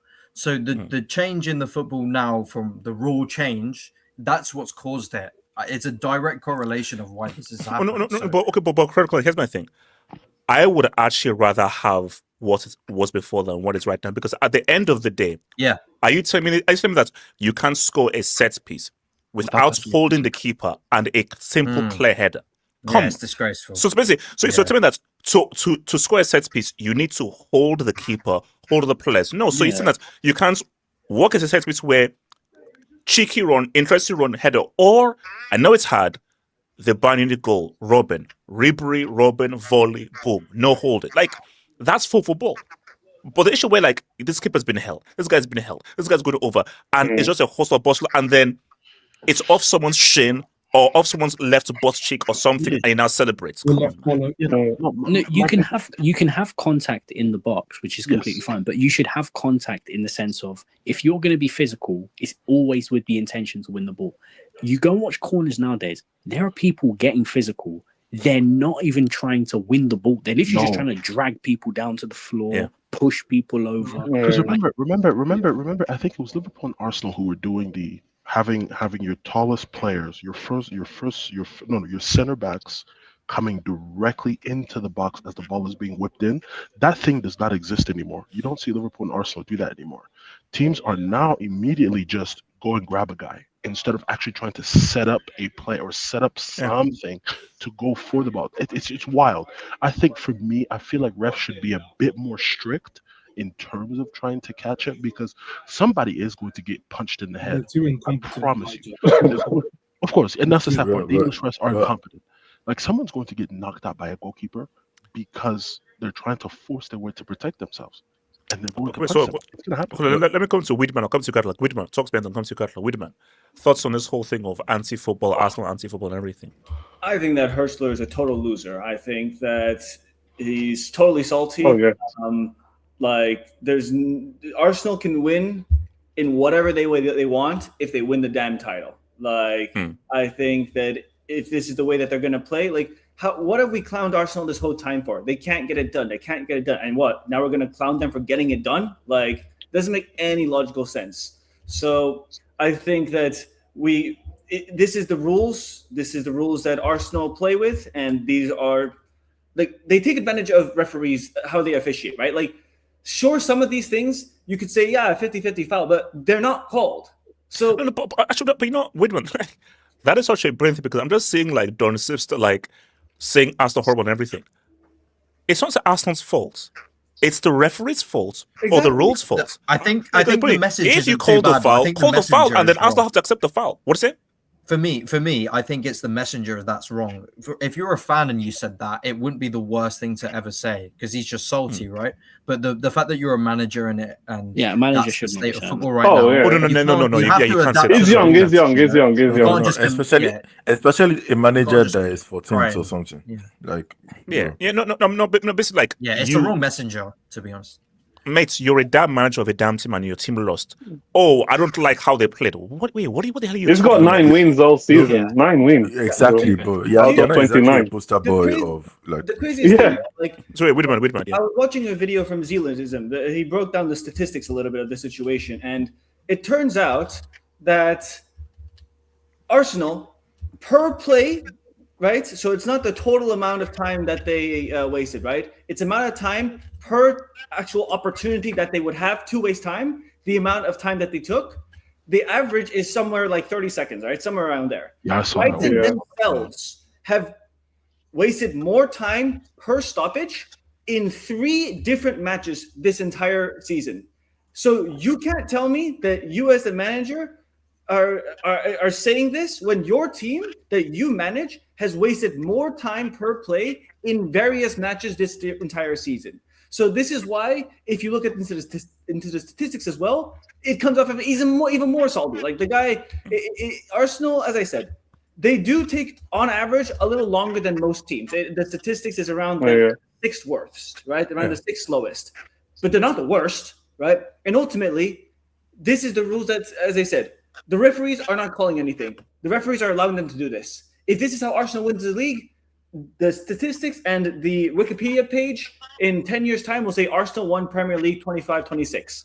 Yes. And will not say how they did it. So they can do it, waste as much time as they want. If the referees don't call it, they can keep doing what they're doing. I have no problem. But on a bigger note, though, if people copy this, is this bad for football and the product? If people play for set pieces, play for corners, try to team one. Let me just stop you there, because I've been hearing guys say that we play for set pieces.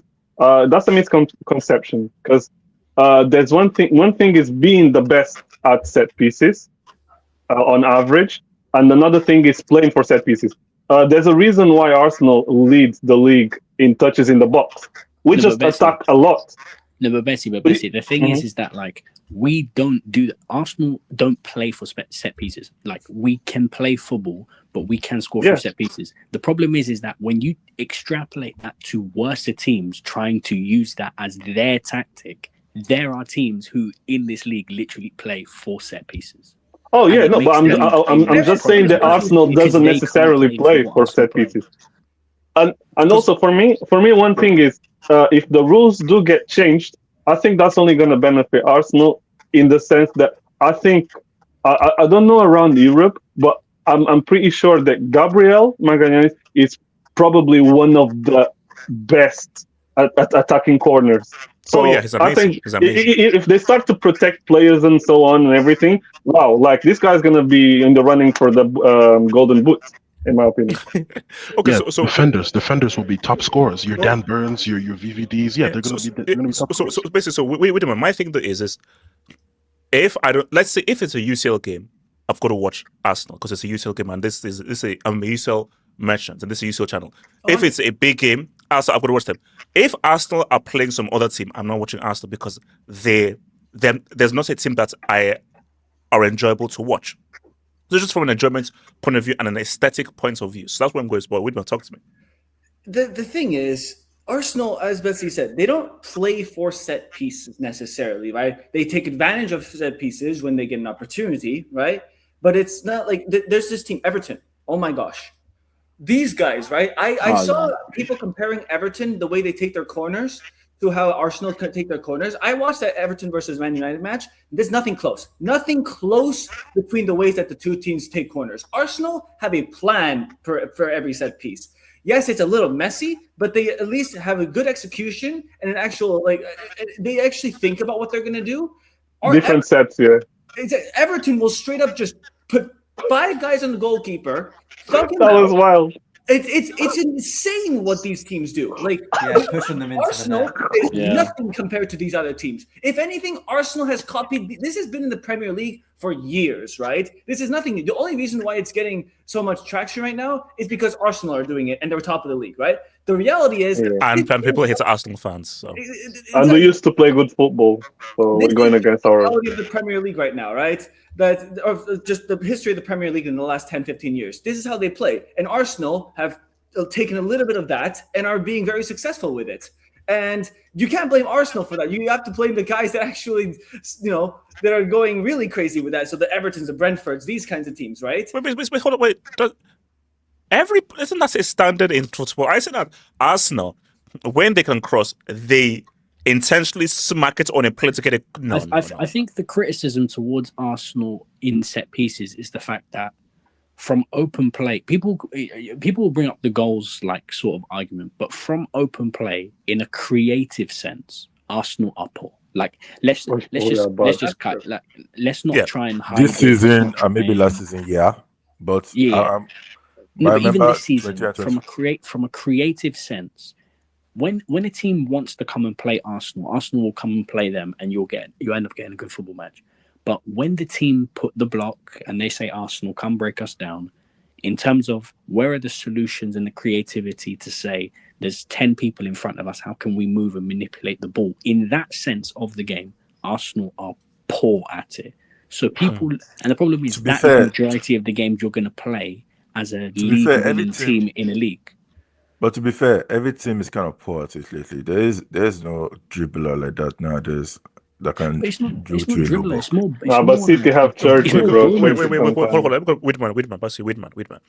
No, it's as Mane said, the creativity of Arsenal can be shown to be a little bit poor, but the reality of the reason that they're so poor creative is because they are so focused on defending. They are so focused on it that they sacrifice a lot of the creativity. And this is a lesson that the things that we criticize Arsenal about are things that they corrected and are now doing well in things that we used to criticize them of. So why are they we used to say they are bottlers. We used to say they are not able to get over the line. So when they are using ways to get over the line, when they are starting to actually shore up the defense, suddenly we start criticizing them about this as well. I have absolutely no problems with the way Arsenal plays. I think that Arsenal has they are top of the league for a reason. And the creativity thing, if you are going to be so defensively solid, you will be a little bit lacking in the attacking department if you don't have any star players, which is something that when Money Mace talks about the players that Arteta brings in, this is a problem that you can criticize Arteta for, the fact that he doesn't bring in players that can create something out of nothing, right? He wants to have the very, I am the boss team. But that ultimately it's working. It's going to win him a league title. And if this is the way, I don't listen to anyone that has any criticism for this Arsenal team, because these are the same people that were saying the same criticisms about this team that and now they fixed this. Because it's true. At the end of the day, it's about winning. like for me, at the end of the day, you can say, play for set pieces, ugly football. They finished top of the UCL league, and they're top of the league, and they're still in the FA Cup. I play a Carabao Cup final. So basically, it's what I said before. If they don't win the league and they don't win the UCL, then we have a very different discussion. But if they win the league or they win the UCL, I'm sorry, mission accomplished. The problem is when you play in quotation marks bad football, you have to win. You can't play bad football and lose, because then everyone looks at it in a sense of you just wasted all of our time. We want to watch something entertaining, and you served up this, and we didn't win anything at the end of it. It just really rubs the salt in the wounds even more. And it's the problem with Arsenal. No, but I'm just saying, I'm not looking at everything. Is it Don Simpson again? No. Well, it's also Don Simpson again, but also Machiavelli as well. So when Arsenal win the league, are people just going to reject it because they don't like how they won it? Because what is the reaction going to be? Are guys going to be like, nah, it doesn't count because you played ugly football, so it doesn't count? I don't like. No, you can. Listen, people can reject it as much as they want. Listen, people can reject it as much as they want. The trophy's there. It doesn't matter. Here's the thing. I think Arsenal will win the league this season playing this style of football. But it's Betsy made a point. In terms of, I'd prefer Arsenal to change in the future, because I don't think this style is conducive to winning if there is another good team in the league. I think if there's another good team in the league, I don't think you can win like this. No way. And basically, perfectly put, if there was a genuinely really good team, there's no way Arsenal winning this league. It's impossible. The issue is Liverpool fell off, City have fallen off, and Arsenal just have a free runway. Mm-hmm. It's as simple as that. Yeah. But at the end of the day, I call it the Wikipedia theorem. I think as William said, in 10 years' time, Wikipedia wouldn't say, Arsenal 25-26 winners, but they won it in an ugly way, asterisk. No. It just says the winners in 25-26 were Arsenal. Thank you. Move on. That's it. Yeah. That's all that matters. That's all that matters. That's the only thing what people remember. Yeah.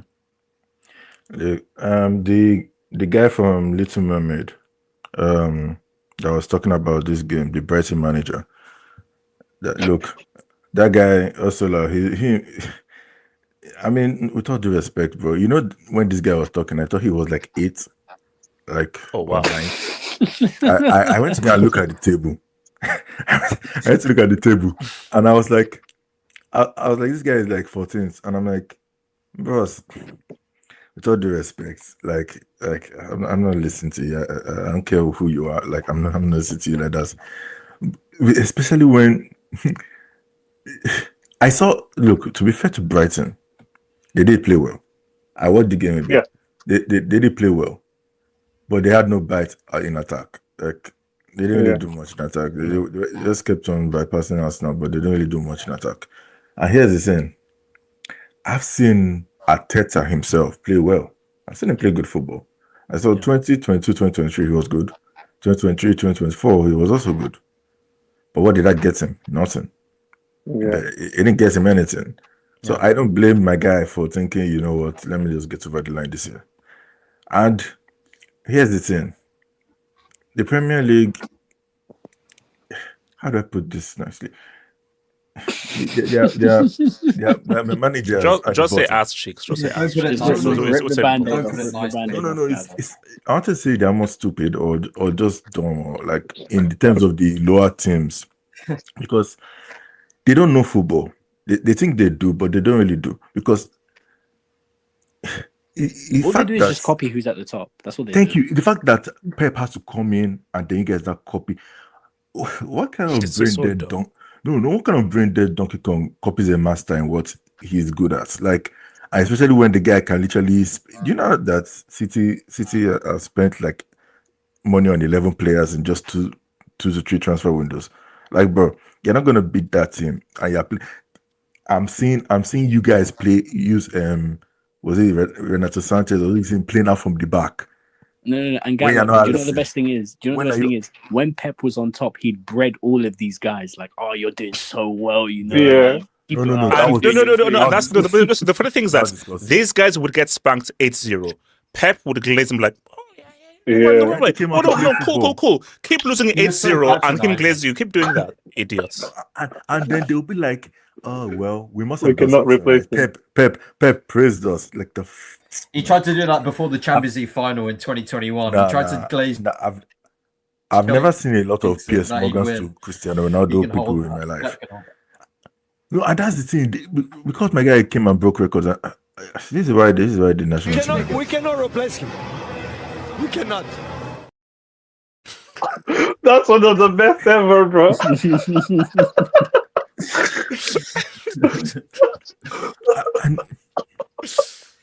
And this is why all time. Yeah. And this is why last season and this season's Pep, we this is the real Pep. All Mourinho brought out of him, what he's losing is bringing out of him. 115 is bringing out of him, scratching his head. That's the real Pep, not the guy that is praising you. My guy is like, you guys are idiots. Yeah, you're just fitting into what I'm doing. But anyway, look, this whole anti-football stuff, honestly, I think it's if you're like a sheep, you just follow. You're gonna be just copying what Arsenal is doing. Well, you gotta play your own style, man. Because I don't think Flick is gonna change for anybody. Maybe he may tweak, but he won't change. But the thing is, I don't even blame Arsenal most likely. I think he's the most stubborn fella in the world. He ain't changing nothing. No, he ain't no. I like for life, mate. No, and I respect managers who play that. Like, for example, the Champions League winners last year, they were not playing this way. Bayern didn't play this way. Maybe Real Madrid may play haram football. Like, for example, Pep knew he had to change something because my guy, people like HH and everything, Fraudiola and everybody was yabbing him for not winning the UCL in this thing. And what did the guy do? He went to go and buy Haaland, somebody that is Treat trunk. You can tell that's not his striker. We all saw it. That's not his kind of striker. Even the formation he played to win the Champions League was not his style. But it was good. He had to do it. Because City fans were getting tired of him. They wanted the Premier League as well. I mean, they wanted the Champions League as well. Same for Arsenal fans. Arteta is doing this because he feels he has to. He knows he's on the chopping block to a degree with the fans. He knows after many, many years of not doing anything, the Arsenal fans are tired. He was an Arsenal player before, so he even understands this to a degree. So it's like, I have to deliver. And no matter how, no matter what, I will deliver. That's the thing. Now, if he doesn't deliver, then shit. Uncomfortable conversation.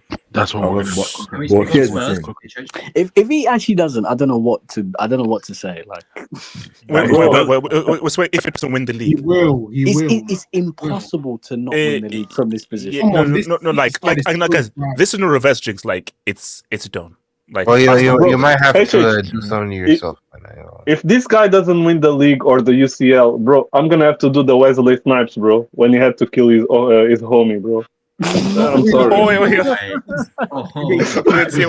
New Jack City. So look. At the end of the day, I think all these even top managers are just realizing Gid is the way. Like shout out to HA, he said it many years ago. Gid is the way forward. Sometimes you have to Gid to play well later on. Wait. Like, no, so now that's gradually. It'll be a very frightening world in which Gid is the new philosophy. No. I think that applies No, seriously, do you know what they should do? They should incorporate that into Football Manager. Yeah, but the whole league can't do it. That's the problem. No. That's my hope. But I'm trying to build like a dystopian future where, for some reason, a whole league just employs Gid. So there's no passing, there's no nothing. It's just hustling. I think that only applies. No, Gid is a springboard. It's not like the end goal. Gid is a springboard because let's be honest, you can't just Gid foot. Like to be fair to guys like Pep and Arteta and co, when you see Real Madrid just Gid their way to Champions Leagues, nobody is looking to Real Madrid for entertainment, but they were looking to them because they just won. That was just their shit. They just won. Like, see, think about Pep before that season where he bought Haaland. My guy was on fire. 2021, 2022. The guy was slapping up Real Madrid. Everybody was saying Man City, Liverpool, best two teams in the world. What happened that year? What happened? My guy was spanking this team left, right, and center, and 2 Rodrigo goals. And he only turns up against City, and that's his game over. So Rodrigo is a kind of Gid himself. He's Gid in City, and then Benzema. And then what happened again? Real Madrid had 1 shot on target. 1 in the final. In the Champions League final, they had 1 shot on target. And you heard HH be like, oh, they have Mane, Firmino, Luis Diaz, Diogo Jota, Resiso, Mohamed Salah. And homeboys did not score a single bloody. Give me Shout one. Shout to Courtois. Give me one. You couldn't give me one. No. Courtois attacks. And HH, who is Courtois? Is Courtois like an Ederson or a Donnarumma? No. Gid. Exactly. Old school. Gid. Exactly. That's the thing. So despite all this, they are new. And also Pep. See, Pep is in his Gid era, and he doesn't like it. Yeah, he don't like Pep, it. Pep doesn't like it. Doesn't like it. He doesn't but like he knows like he has to be here. Deep down, he doesn't like him because he doesn't know how to do it. No. Carlos, right? Pep does not know how to do Gid like that. He doesn't know. Pep is philosophy. There are 2 main. Basically, it's almost like Jedi and Sith. At one hand, we have philosophy. On the other hand, we have Gid. Those are the 2 warring philosophies. Pep is a philosophy guy. He does not like Gid. Gid is not. He's not comfortable with Gid. Do you know what the he hasn't learned the power of the dark side. That's what it is. Yeah. The Arsenal game typified it perfectly. The Arsenal game at Emirates. You can't play. Martinelli should never have that space. If you're a Gid manager, you should never have that space. But the irony of it is that it is when this guy Simeone has left that era they are not playing that era. Because let's be honest, Simeone, if he had them Godin and co in this football, there's no way he's not winning something. Like there's no way he's not winning like a Champions League or something. But anyway, yeah, I'm okay, let me hear some Dubinsky's man. So shout to Mohammed. Thank you for the dog, Mohammed. HH, where is this hashtag semis minimum narrative for Chelsea? It's still there. In the FA Cup, semis minimum in the FA Cup. The FA Cup, semis minimum FA Cup. UCL were very humble. PSG is a great center, amazing center, just very humble. We'll take you 1 game at a time. So no, but Mohammed, you're a United fan. Yeah, who are you playing on? You just in the bridge downtown. They tell them guys, if Chelsea somehow get this Champions League, let's relax. Why are there 2 screens here? I've already seen the script. Chelsea are going to lose 2-1 on Wednesday, and then Havertz's going to say he's going to show us the Drogba shirt with the badge, and he's going to say, "There's a second leg of the bridge. There's a second leg of the bridge." Just hold on. I'm very no, you better guys. not jinx us for that second. No. I'm telling you now. He's gonna do it, man. He can't Chronicle. After what I saw against Wrexham, I'm not saying a single word for this season because this is all I have. All I have is this damn UCL. You're gonna. To be fair, PSG, you know they lost recently, right? Like those guys ain't that good. Yeah, to Monaco. Gatlock, shut your mouth. But I was speaking to a PSG fan, and he said they're bogey team. Oh please. Okay, shout out to real look. They suffer the league physically. They suffer the style of play. If you attempt to dribble, you get R9 or Neymar in. Getting R9. That's crazy. But it's true. To be fair, he's not wrong. Look at what they did to Neymar in the French league, man. No. But the EPL is not as physical as it. Bro, as I told again, there was a guy called Neil the Razor Roddick who was there to annihilate you. The days of Neil the Razor Roddick does not exist anymore. Hazard was. No, but that's different because that's like that era is not even football. So forget that era. I'm talking about in comparison to like the last. I'm talking about in comparison to like the last 20, 25 years. This is the most physical like football's been. I watched the Man City Newcastle game. Do you watch what Newcastle do? Like it's not these guys elbows, shirt pulls. Bro, have you seen what Eddie Howe looks like? Eddie Howe is from the 1200s. Yeah, like this is what I mean. Everyone's talking about Lamine Yamal super season, and listen, Yamal's been playing great. Don't let Yamal go for 50-50 with Dan Burn. No, don't, bro. No. Listen, we'll talk more tomorrow. They're double team bangers and mash. Full bangers and mash. You gotta look at this. They have a 6'6" basketball center, and they're playing him as a third midfielder. Not a striker, a third midfielder. Is it Miley? Yeah, what's the matter? Yeah. That's what shows like that. How the midfield is where you have Pirlo, you have Javi, you have Toni Kroos, you have all these icons, you have Patrick Vieira. How are you playing a 6'6" thug, San Quentin Alcatraz thug in midfield? It's about war. It's about war, HH. Wait, guys. Can I ask you a question? I think you saw it was Sesko's goal against Crystal one team like that where he just it's the equalizer against a team they played recently, West Ham. Yeah. You saw that goal, right? And you saw the header against another team. I think it was Crystal Palace. Which one do you think English guys will rep more? The header. The header. Why? Because my guy, big, tall striker. My guy just jumped and headed it rather than that technique finish that he gave against West Ham. Bro, I told you that when I was growing up and everything, the key thing they told us when we played football in school was get rid. Do you know that there's loads of space out there and everything? Get rid.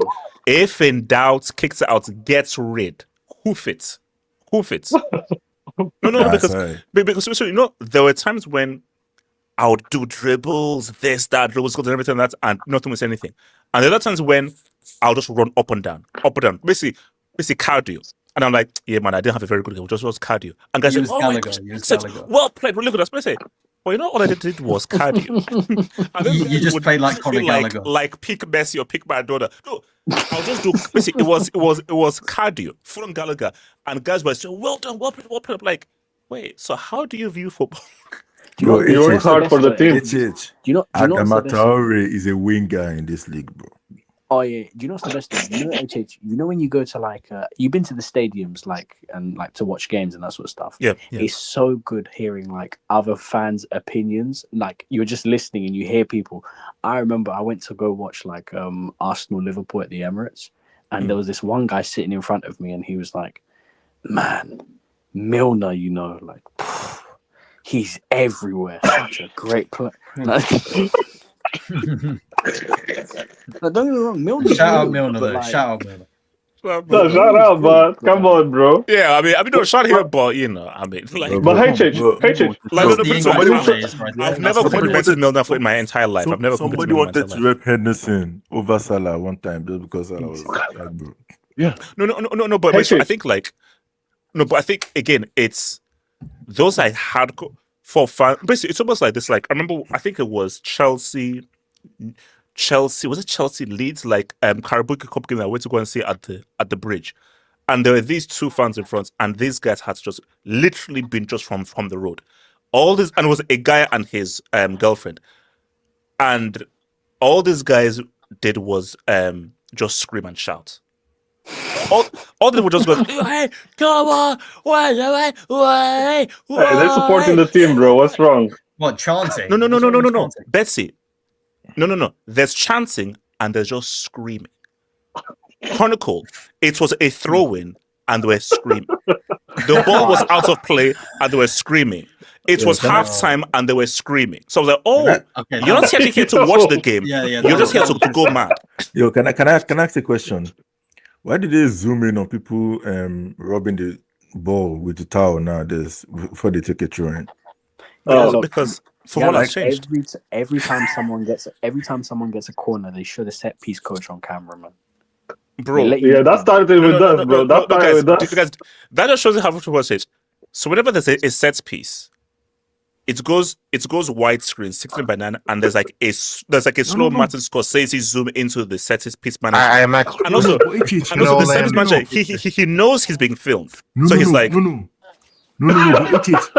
it's been building up. I remember watching the 2018 World Cup, England versus Panama. And I was seeing, they scored some goals from set piece. And I was seeing one of the commentators be like, oh, I bet Stevie must have had a hand in this. Oh, I used to love when he plays all the set pieces. Some intricate spot. I'm like, what the heck are you talking about? It's set piece, bro. Our set piece coach just got a pay rise. It's crazy. Okay, what's this Rodri to Madrid noise about? Bro, isn't this guy washed? Does it have an ACL? Yeah, no, Real Madrid going for Rodri.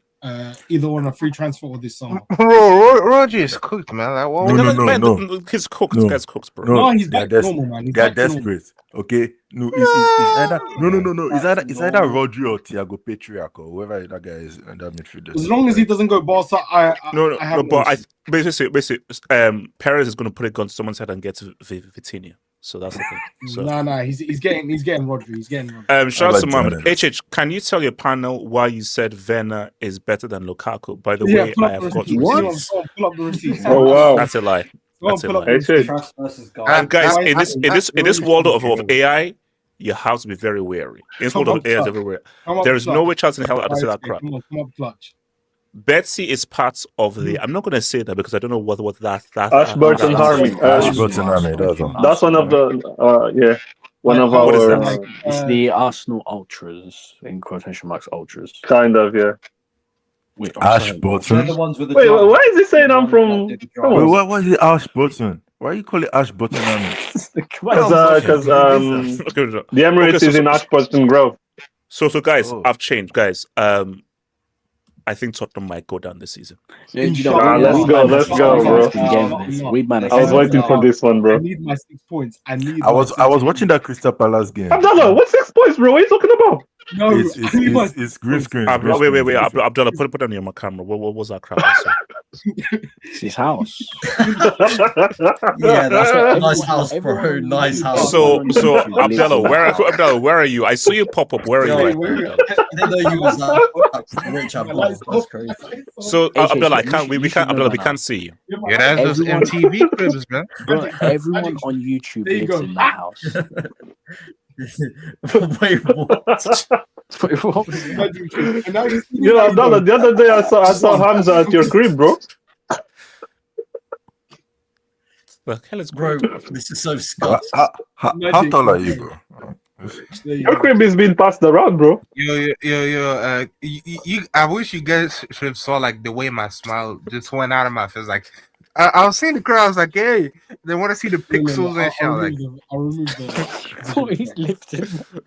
No. Okay, guys. Okay, who says Tottenham go down this season? Me. Yes, me. Okay. Let me come to Abdullah. Talk to me. Why? Man, they're so bad. They're the worst team on form in this league. Yes. 100%. And Spurs fans, who are the most deluded, take care, I guess. They have accepted that if they drop points against Forest, they are going down. Yes. Which is their next, which is after Liverpool. So hopefully they go down because I need my 6 points next season. I need my 6 points after that. Yeah, your bogey team is gone. Yeah. Whoever replaces them. Oh, right. I forgot about that part. Their bogey team is gone. Yeah. Okay, so guys, look at this. So guys, Liverpool away, Forest home. Okay. Which games do you think they'll win? Liverpool away. You know, you could just put it No, straight away. They're getting battered. Yeah, okay, fine. All right. Seriously. Elijah, you guys already messed up against City. If you guys dare mess up against Tottenham, here's it. Elijah, if you drop points, yes, sack him. Sack that guy immediately. Yes, sack slot, 100%. And they're not beating Liverpool. They're not beating Liverpool. I'm not even gonna let you check. If Discord is my witness. The moment I saw that, I was already pissed off because of the Wolves game, and then I saw the FA Cup lineout. It was literally almost the exact same lineout that lost to Wolves on Tuesday. I wanted them to I don't know if you know this guy named Adikas. My guy was saying Wolves just just Nigerian guy mess up people's season. They're just saying to mess up people's seasons, bro. A cup that you can actually maybe even try and go far in and win. They didn't do nothing. They didn't even do anything. Seriously. Wait, hold up. I'm gonna. I will. Okay, so I'm gonna put Atleti. This is why the Premier League. The Premier League. So what games do we so Liverpool away? No. Why didn't they put Liverpool? That's an L. Hold on. Forest at the crib. No. I think that's an L. Sunderland away. No. L. Brighton at the crib. Lose. L probably. L. Wolves. L. But I'd say draw. Maybe a draw. No, guys, here's the thing. Not being. I don't know how they win any of these games. No. I think they'll get a lucky W at some point.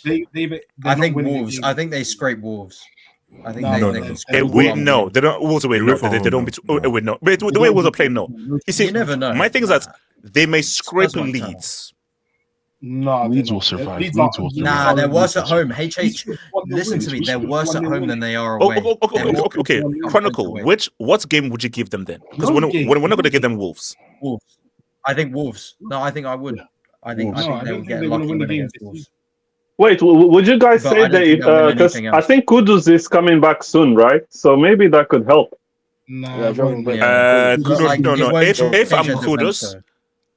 I'm Kudus, I'm lying and saying that I'm injured because I'm saving myself for the World Cup, bro. Thank you. Even if he comes back, I think it just goes down to a little bit. Here's the funny thing. Of course. Here's the funny thing. I don't understand this thing. So, because listen to HH's video, the one he made about Tottenham. So let me get this straight. You guys have one of the best stadiums in Europe, right? Yes. And you're 19th in home form.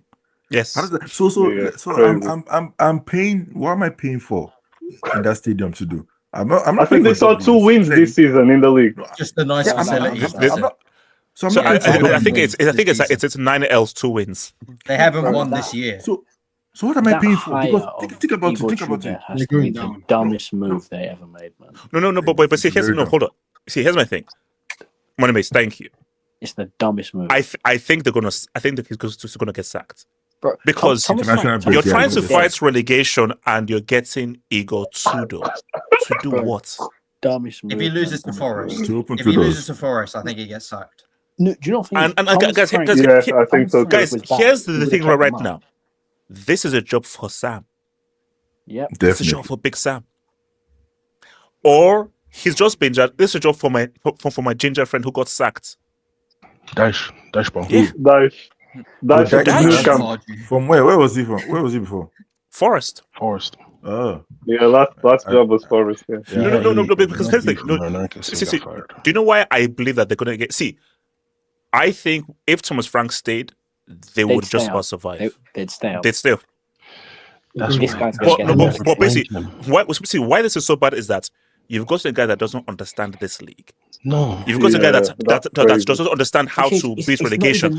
You've got a team who are low on morale. So again, you have to because the whole thing of beating relegation is you need to know how to motivate guys. And also, do you know how, as we said in the last section, if there's anything about gate, it's between relegation. All that tippy tappy. No. When it comes down to beat relegation, it is full on gate. They got a manager. They got a manager that a Serie team let him go in mid-season. That's who you got. They put him on a 3-month contract. He's not even going to be here on a full-time basis. He's not. But they don't want the issues. Do you know? In the Tottenham, this is why they need to go down. In their arrogance, they thought that don't worry, we'll survive, but he'll be better in Europe. Yeah. So he will have a better chance to do something in Europe with Igor Tudor rather than Thomas Frank. Whereas like, you ain't doing anything in Europe with or without Moses. But you have to also realize that thing in the league is that you can, because the issue though is Wolves, Forest, and what's it called? West Ham. They're better than Tottenham right now. Yeah, they're better. Yeah. Both teams. They don't want a game in 2026 in the Premier League. Yeah. The only team they've won is the only team so they've won okay, is so the teams in general. who here thinks Tottenham stay up? Only I'm not going to say no chance, but I think it's only mainly because of whoever's below them stinks even more. So your Burnleys of the world. So Elijah, here's so Wolves and Burnley, they're already down. Yeah, I think so they're Wolves, done. do you truly believe that in the remaining games, Tottenham will do better than Forest and West Ham? No, doubtful, bro. I'm telling you, doubtful. HH. That's I mean, the issue is that forget Burnley and Wolves. The issue is those games I just saw there. I don't know where Tottenham are getting a win. West Ham and Forest have actually picked up form. Here's the issue. It's not even the quality; it's their mentality. It goes back when we go back to the Europa League final. Tottenham, if these guys go down, they're going to be ever since European competition started for English clubs, they'll be the first club to win a European trophy and go down the next year. No one's as champions. No one's and guess who the Donkey Kong manager I think that's never happened in any league. Actually, never happened. I guess who the Donkey Kong manager was that let that happen. No, but guys, how do you win the Europa League? Guys, how do you win the Europa League and then get relegated from your league the next year? And mind you, they were 4 minutes away from beating PSG. They could have won 2 trophies in the past 6 months. My biggest thing, it goes back. We talked about this after the final. The blame, Andrew wasn't the problem. Frank isn't the problem. Mo, Conte, Poch, they weren't the issue. The issue is the people they have running that club is the problem, They're more worried about the NFL money, the concerts, F1, boxing, all that other stuff. They're more worried about making that stadium what it is than to actually fund the club. Yeah. That's the issue. It starts from the top. And the reason why Tottenham may go down is because of those guys. We still have Richarlison playing. You still have Vicario playing. No disrespect to Vicario. You still have basically the exact same squad from last year, plus Kudus and Xavi Simons. That's it. And Moani. And you know what the thing is, Elijah? There's a comment from Hoops in the streets. Pull it up. That comment right there is the exact reason why I think Spurs will go down. You see all these West Ham guys, Forest guys, they know this is the pinnacle for them. They're not moving to better clubs. So if you want your paycheck, you've got to keep these guys in the league. All these Spurs guys, Van der Ven, Romero, Vicario, get them for cheap. You're checked out. They're all leaving. They got their moves lined up. Yeah. No, because it's a bit because like if you go down, you lose a lot of money, and to recoup that money, you're gonna have to sell all of these players. So these guys know that, bro. If my stock is big enough, I'm gonna get a move somewhere else. No, and not only that, pull up Eddie Martin's comment right after that, which is extremely important.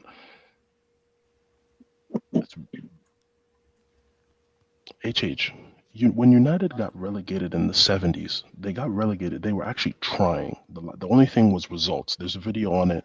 I recommend. It's called Match of the Season. I forget what season it was, but this is going to be the biggest relegation since United. Why? You have the money, you have the stadia, you have the history, the brand name. When people think Tottenham, people think it's London club, white jerseys. They think of that. They think of the stadium. It is a stain on that club and also on the Premier League itself to allow one of its own big teams to go down. And also, that's why I said that the powers that be will ensure Tottenham go down. Oh yeah, they'll do anything like they the can referees. for us to But stay up. did you know what the issue is? Did you see that Palace goal? No. But here's That was the issue though disallowed. is that Tottenham, they're so bad. Bad refereeing can't even help them. That's the point. For me to help you, you need to actually get into the box and dive. It's like help me help you. Listen, help me help you. Get into the box and dive. Try and actually make it seem as if I can actually blow for not a foul. But you're so bad. Those goals you consider are clean. You're so bad. You're not even in the position to actually dive for me to give you a damn penalty. They were doing good. No, they were doing good. That's why I talk about the Palace game. They were doing good. Scored the goal. Your nose was offside for some reason, so they gave that one. Just for you to go and pull a guy back. Like the clearest. That was amazing. This hand was you pulled. Everybody saw it, and immediately we saw it. We were like, damn it. But that's a red card. That's why I think they go down as well. It's all about momentum. It's not their dead players. It's their best players, the ones that are making mistakes. It's Romero who got sent off against Manchester United. It's Van der Ven who pulled back the Palace player and got sent off. It's always Spurs' best players making these mistakes. So it's like to the shit players in the team, they're looking at it and they're thinking, man, and all the good players, they're not playing well. What am I gonna do? I'm shit. I'm not gonna do anything. Like, HH, like, can I speak on this quickly? Bessie, go for it, Bessie. Bro, HH. Right now, like I'm feeling like I know, like the adrenaline shot that you guys were feeling during peak AFTV, bro. Betsy, caught the crap. Betsy, caught the crap. Bro, this could be the greatest ever. No, Betsy, as I said in my video, I don't give a damn about those Bombers Invincibles. I don't give a damn about that Bombers random white dude who saw Arsenal win for the first time before World War I and before civil rights. I don't care about those clowns. For an Arsenal fan, if you win the league, win the UCL for the first time and Tottenham go down, it's the greatest season ever for an Arsenal fan. Forget UCL. Forget UCL. If Arsenal just win the league and Spurs go down, that's two Premier Leagues. Generational, bro. No, 100%. I'm saying the ultimate high, as in the greatest high ever, is league, the UCL for the first time, and the go down. That's like a nirvana. I don't even need the high. I don't even need the high. No. I know you don't need. I'm just saying that obviously historic would be win the league, they go down. That's his generational historic.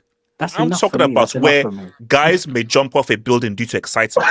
That's what I was saying. I'm talking that you look up and you're seeing a bunch of guys just fall down in national jerseys, say, "Oh, hey, Arsenal," as they come down. I've seen it all.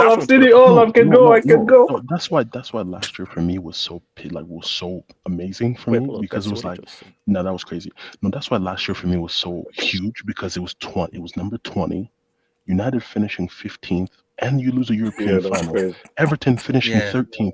Like I was living good. You were levitating, bro. If you're an Arsenal fan, now imagine what we're gonna feel this season if this happens, bro. No. Okay, but here's my thing though. Like, I think because I follow this thing like Center Goals on Twitter, and I think they said that there's a 27% chance of Arsenal winning the league and Tottenham being relegated. Yes, shouldn't that be higher? It's higher. It's higher. That has to be higher, bro. I don't know. Their bookie's favorite. Their bookie's favorite to go down, along with the others. Hold on. See, I'm not a betting man. And ever since R9 lost me £5 when he turned up overweight for the 06 World Cup, I've never betted again. I told you, R9, when I see him, I'm like, hey, you're my goat. You owe me £5. You owe me £5 for turning up overweight in the 06. But right now, I want to know the odds of, if we were to bet like now, Arsenal win the league, Tottenham to go down. What are those odds? Yeah, it's not even that much money anymore. Like in the beginning of the season, you'd be rich. I think it's more likely to happen than not. With all due respect, when I first came to this channel and I listened to your donkey ass tell me that I should put money on Marseille beating Atletico Madrid in 2018, and I believed you, I lost money. Gala, put money on a Qatar semi. Cut the check, bro. Drop the brick on yourself for that. That's criminal. Look, it was a long time ago, and I don't know what I would say to them. This is a disaster. I blame myself because I was looking at it. I was like, that's not the worst. Put money on a Qatar semi. Nonsense. Money makes what you saying? No. Chronicle, you know that's not the worst. Yeah, what you saying? He said put money on a Qatar World Cup semi. Put money on Qatar World Cup semi. No. Money makes, at least I know he was joking then. This guy was legitimately telling people that Marseille was going to. He didn't watch along. No, guys. Along, and he was. I've already said my worst of all time. My worst of all time was Turkey Euros 2020. That's what. No, you believe Turkey Euros because I said that. Put guys. Watch out for Turkey semis. Watch out for Turkey semis. Those guys came last, and they lost to those ships from Wales. Everything. Shouts my guy Tommy Tornado, man. They lost to Wales, man. Let me even check for it. Let me see that. But let me finish my point, please. Yeah, yeah. So, bro, like the amount of content I consumed that night and the next day, bro. Like, no, it was amazing. Even Talk Sport, like, bro, I hate that station, bro. But there was, like, Jason Candy, bro. These guys were destroying this club, bro. And during the game, bro, the cameras were panning out to the fans, bro. I'm not seeing heaven, bro, because I was enjoying the shit out of that shit, bro. Bro, when that third goal went in, I ran around my house, bro. No, fans were leaving at 3-1. Yeah. No, guy. I think they showed that guy at half time. You see that beautiful stadium, and you only stayed there for 30 minutes. What I mean, bro, and also all that money spent as well. Hold on, you know Deji, the Spurs fan. He literally made the video. Like he said, he arrived late at the game. So as he arrived, the penalty was about to be taken. Bro, within 10 minutes, he was walking out the stadium, bro. 3-1, bro. Bro, generational, bro. Like seriously, bro. I can't even imagine like how it's gonna. If these guys get relegated, bro, I'm gonna. I might find a way to contact. For me, like expressions, bro. I just don't know how because I think these players have given up. I just don't know how they don't. If Spurs go down, we need Rob back on the channel. They're all legends for me, bro. Like all those players, if they manage to get this club relegated, all those players, they're invited to the cookout anytime, bro. Anytime, bro. Everyone is involved, bro. Thomas Chronicle, trust me. Chronicle. Yeah. Okay. For me, man, it was Abdallah. Abdallah. Go for Abdallah. My question was: do you think they'll come right back up, in your opinion, to the panel? Yeah, that's difficult to predict. I don't think they would. I mean, they get parachute payments, but I don't know if it's the fact they're just. No. If Tottenham get relegated, they have to know how many players leave. Yeah. I think if they keep most of their players, there's a good. If there's a mass clear out, I think it could be there for these players can barely cope with the Premier League. The championship is more physical and it's like 46 games, bro. And HH they play Tuesday, Saturday, Tuesday. Because it's guys. Here's the key thing. This is the key thing about this whole thing. Every team that's been relegated, you were just not good enough. They tried, they were just not good enough. The issue with these guys is not only you're bad, you're not trying. There's no heart. AJ, there's no grit. There's no grind. There are certain teams in the past. You can talk about Newcastle in 2016. Was that Aston Villa that season? Both of those teams were too good to go down, and it's a similar situation now. Of course, Tottenham is a much bigger club, but these teams, like there's another one, QPR 2013. This is a team that was a lot of good players, but just none of them cared anymore at the end of the season. And this is the exact same situation that Tottenham find themselves in. Teams like this that are finding themselves in surprising relegation battles. Even Leicester, when they went down a few seasons ago, like they haven't.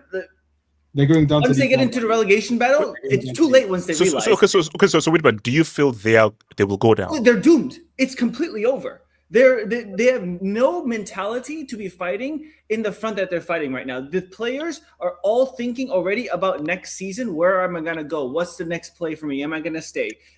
Nobody cares over there. If no one cares, you're not going to win any more games. They're not winning another game for the rest of the season. I genuinely don't see where the next win comes because as you said, they're not trying. The effort is genuinely not there from the players. And this is the same thing that repeats from teams like QPR 2013, like Aston Villa 2015-16, I believe. Like these teams where the players are clearly too good in order to be going down. And so they don't think that they should be, once you find yourself in a situation where you don't feel like you deserve to be, you're not going to try as hard. And this is going to be the downfall of Tottenham. There's nothing that any manager can do to come in. There's no manager. They might as well just keep this Igor Tudor guy till the end of the season, see what he has to say, at least see what kind of recruitments he thinks are a good idea for the club in the future. And then at least in I don't even know. But there's no point in bringing in a new manager, is what I'm trying to say. No manager can Weedman. Apparently, Dele Alli is training at the Spurs facilities right now as we speak.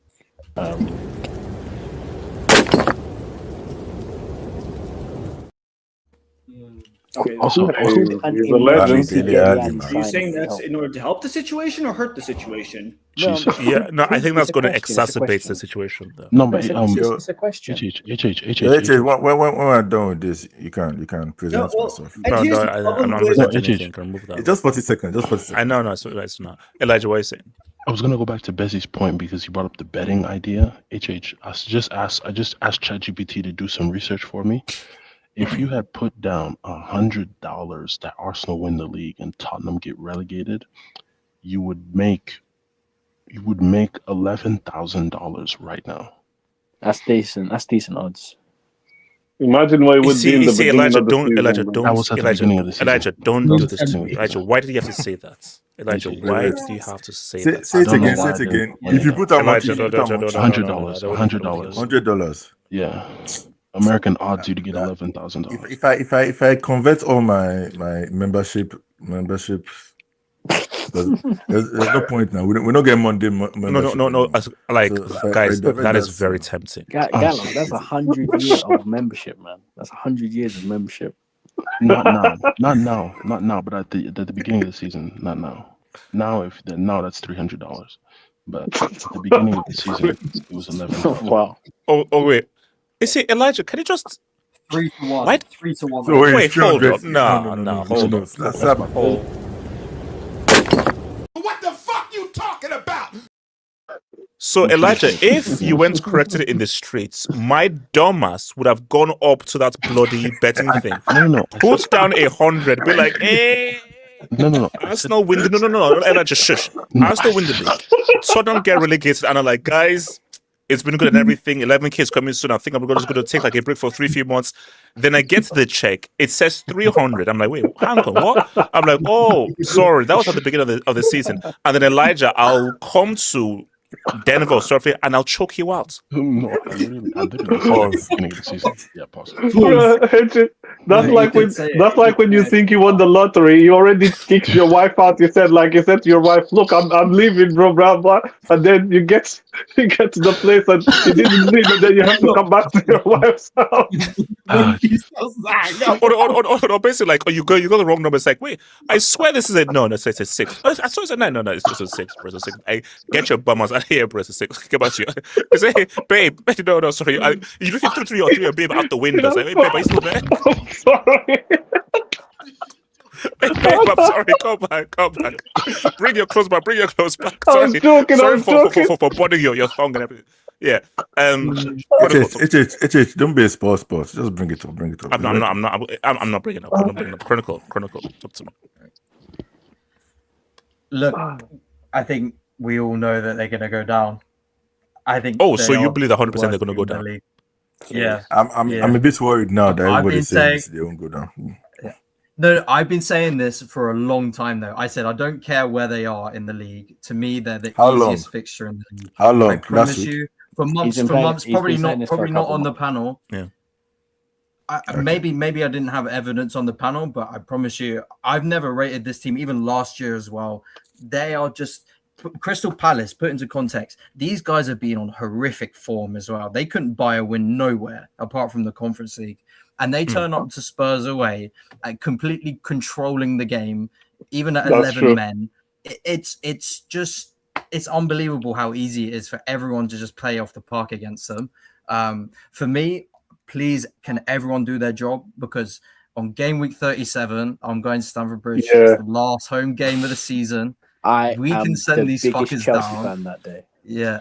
I personally would be angry if let's say Chelsea F this up, bro. No. Trust me, I've got 100% confidence. We beat Spurs at home every single time we play them at home. Yeah. Our record is ridiculous against Spurs at home. It's let me ask you this though, Chronicle. 29 drawn 4. So do you think that Tottenham will already be relegated by then, or it will still be close? Match week 37. I think it does go towards near the final day. I think it will be really close. So if it goes to the final day, imagine being relegated at home. That's got to be an emergency stream. The thing is, the reason why I think it's going to be near the final day is because it's not between 2 teams; it's between 3 teams. And 3 teams makes it a lot harder. It takes a lot. True. Mathematically, it's not going to be over till right towards the end. So I'm hoping that we can put the last, literally the last dirt to throw into their coffin, and actually send these guys down because they deserve it, man. I don't care the football and how they don't care about this league. They no, but that's what I said. That's the game. If they lose to Nottingham Forest, it's over. If they lose that game, it's done. They're losing. And sorry, Chronicle. Let me just say something. Just because it comes full circle, because I know you guys are playing them game week 37, but everyone says that Son missed that chance on purpose 2 seasons ago when we could have won the league. Remember, guys, when they played City? Yeah, everyone says they missed on purpose, blah blah. Man, if by any chance we've won the league by game week 35, I think, when we play West Ham win. Bro, play the kids, bro. Play the kids. And tell the kids, bro, if you guys dare even score 1 goal, bro, you guys are gonna be sold, bro. Seriously, get spanked 5-0, bro, 6-0. Make up the goal difference, bro. On goal will show up that day. Yeah, Betsy. Wait, can I finish off what I'm saying? Critical. Just last bit. I think the main blame for me is recruitment. To me, is the most important thing nowadays. If you want to be a top team, you have to recruit correctly. That's the end goal of everything. It directly correlates with where you are in the league. And the transfer windows that Spurs have been diabolical. Most of it has just been on youth players overpaying their wages and then buying senior players that are constantly injured. And Conor Gallagher in January. Do you know he's the highest paid player for Spurs? You know that? Yeah. He's on 200. Yes, I heard about that. 200 a week for Galadog? A week. Yes. No. And he plays right wing. That's Hold on. Continue. Yeah. I'm just saying, the squad building, even Igor Tudor himself has made it even worse because he's playing Pedro Porro at right centre back, when he's the most wing back player you've ever seen in your life. That guy cannot play a pass for his life. Against Palace, he had a generational stinker. He could not pick a pass for his life. Then got subbed off, started crashing out on the bench. These guys have lost it, man. Their morale is done. It's only a snowball. It's from rock there. bottom. And West Ham and Forest are licking their lips. They smell blood. Because this Spurs team can get out. At least Forest and West Ham are somewhat competent, and they've been here before. They've got chemistry. This Spurs team is just in disarray. So no, but it's right now. Me, all West Ham need is game just week 37 a win. will be there. Basically, all West Ham for just 1 win, and this whole thing changes. Yeah. The thing is, they both play against Spurs as well. They both have a head-to-head game left against Spurs. No, West Ham have played them already. They don't play them anymore. West Ham also already played Spurs. Yeah, West Ham have beaten them. My mistake. They beat them at their own stadium.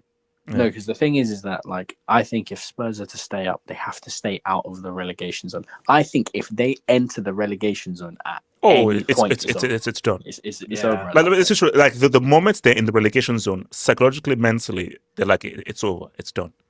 It's done. Yeah. If Tottenham win the championship, does that count as winning a trophy? No. No, because it's second flying. See, for me, I'm saving it for tomorrow. But this was like a preview.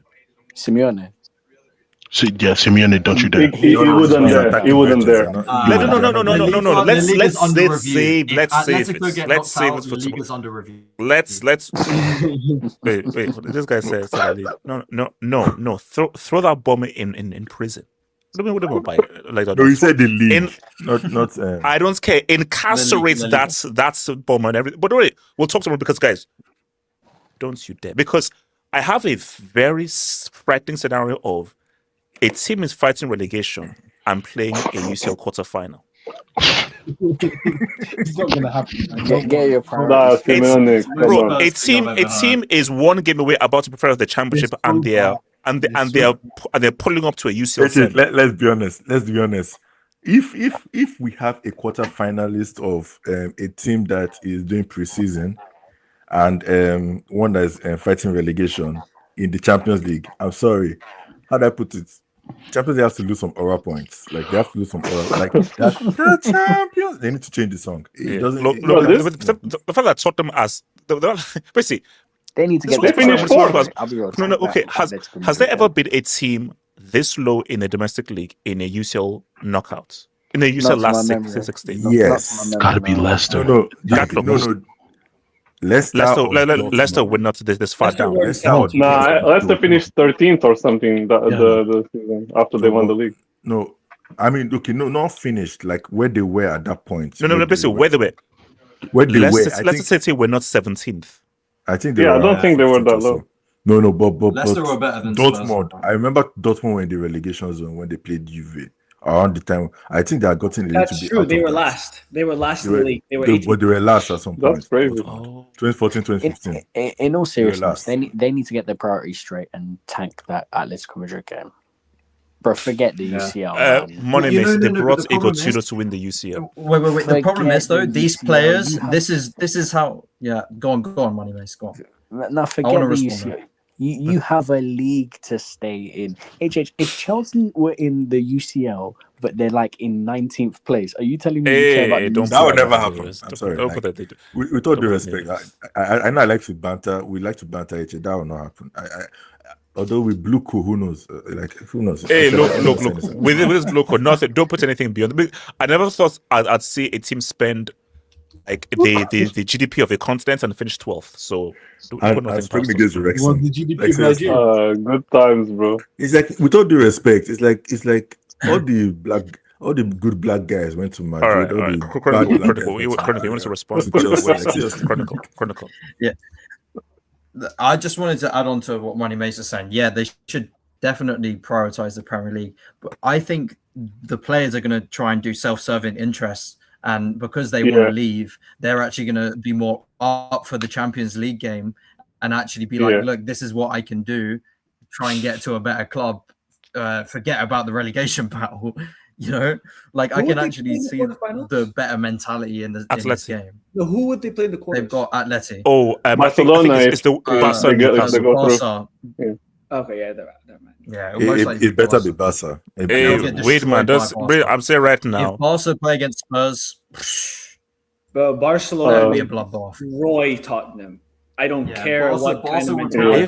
If Tottenham, no, but see, if we have a situation of Tottenham fighting relegation and it's an Arsenal Tottenham UCL semi, then I'm gonna have to call Dr. Strange and say, "Yo, Strange, no. What timeline is this?" No. That's when we put the league under review, because that's the only league there that is in the top 6-5 that is on that side of the draw. Atletico and Barcelona, bro. Because with all due respect, it's kind of. I'm not fathoming this. I'm not even entertaining this. Wait, hold on. Shout out to Mohammed. Abdallah, I'm reporting you to MI6. Abdallah, you have a response to this? What for? Abdullah, why are you laughing? You're being reported to MI6. So I don't know what's so funny. Anyway, I laugh at anything. Okay. Oh, yeah, that. You're a dumbass. No, he's not a dumbass. He's a smiley guy. You know, let him. Yeah, clap your hands, bro. Clap your hands, guys. Clap your hands, man. Yes. Come on, clap your hands. This is my favorite. You know what's so great? Look. I just say that R. Kelly is a creep. No. Look. R. Kelly is a creep. He's a criminal. He's a piece of crap.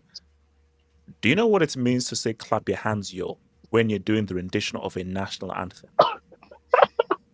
Bro, it's amazing, bro. Do you know how crazy it is to have a couple dancing salsa to the American national anthem? This. Bro, it's still there, you know. You just click on it and 30 seconds. No. I know. I'll be there. Mohammed, thank you for the dub. Richardson will take his shirts off playing Oxford United only to realize his.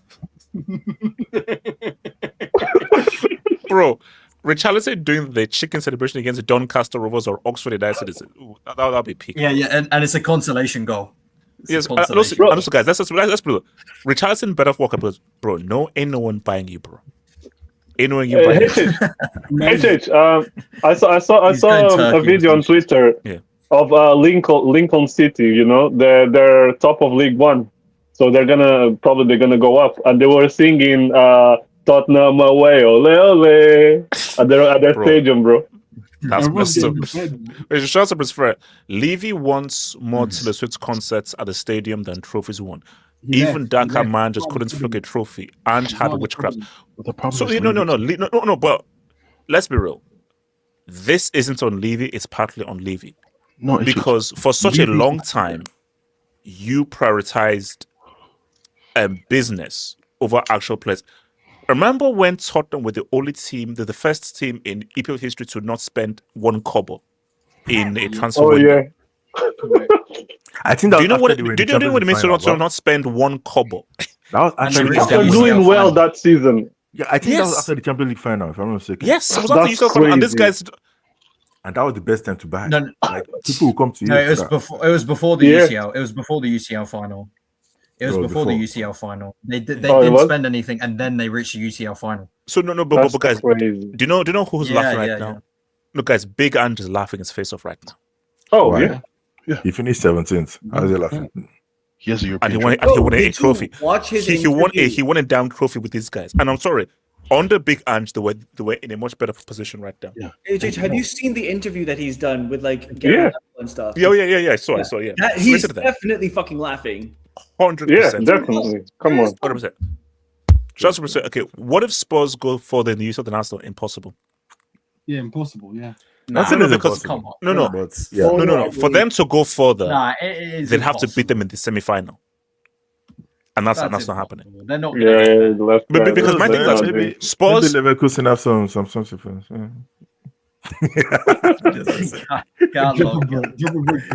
Relax.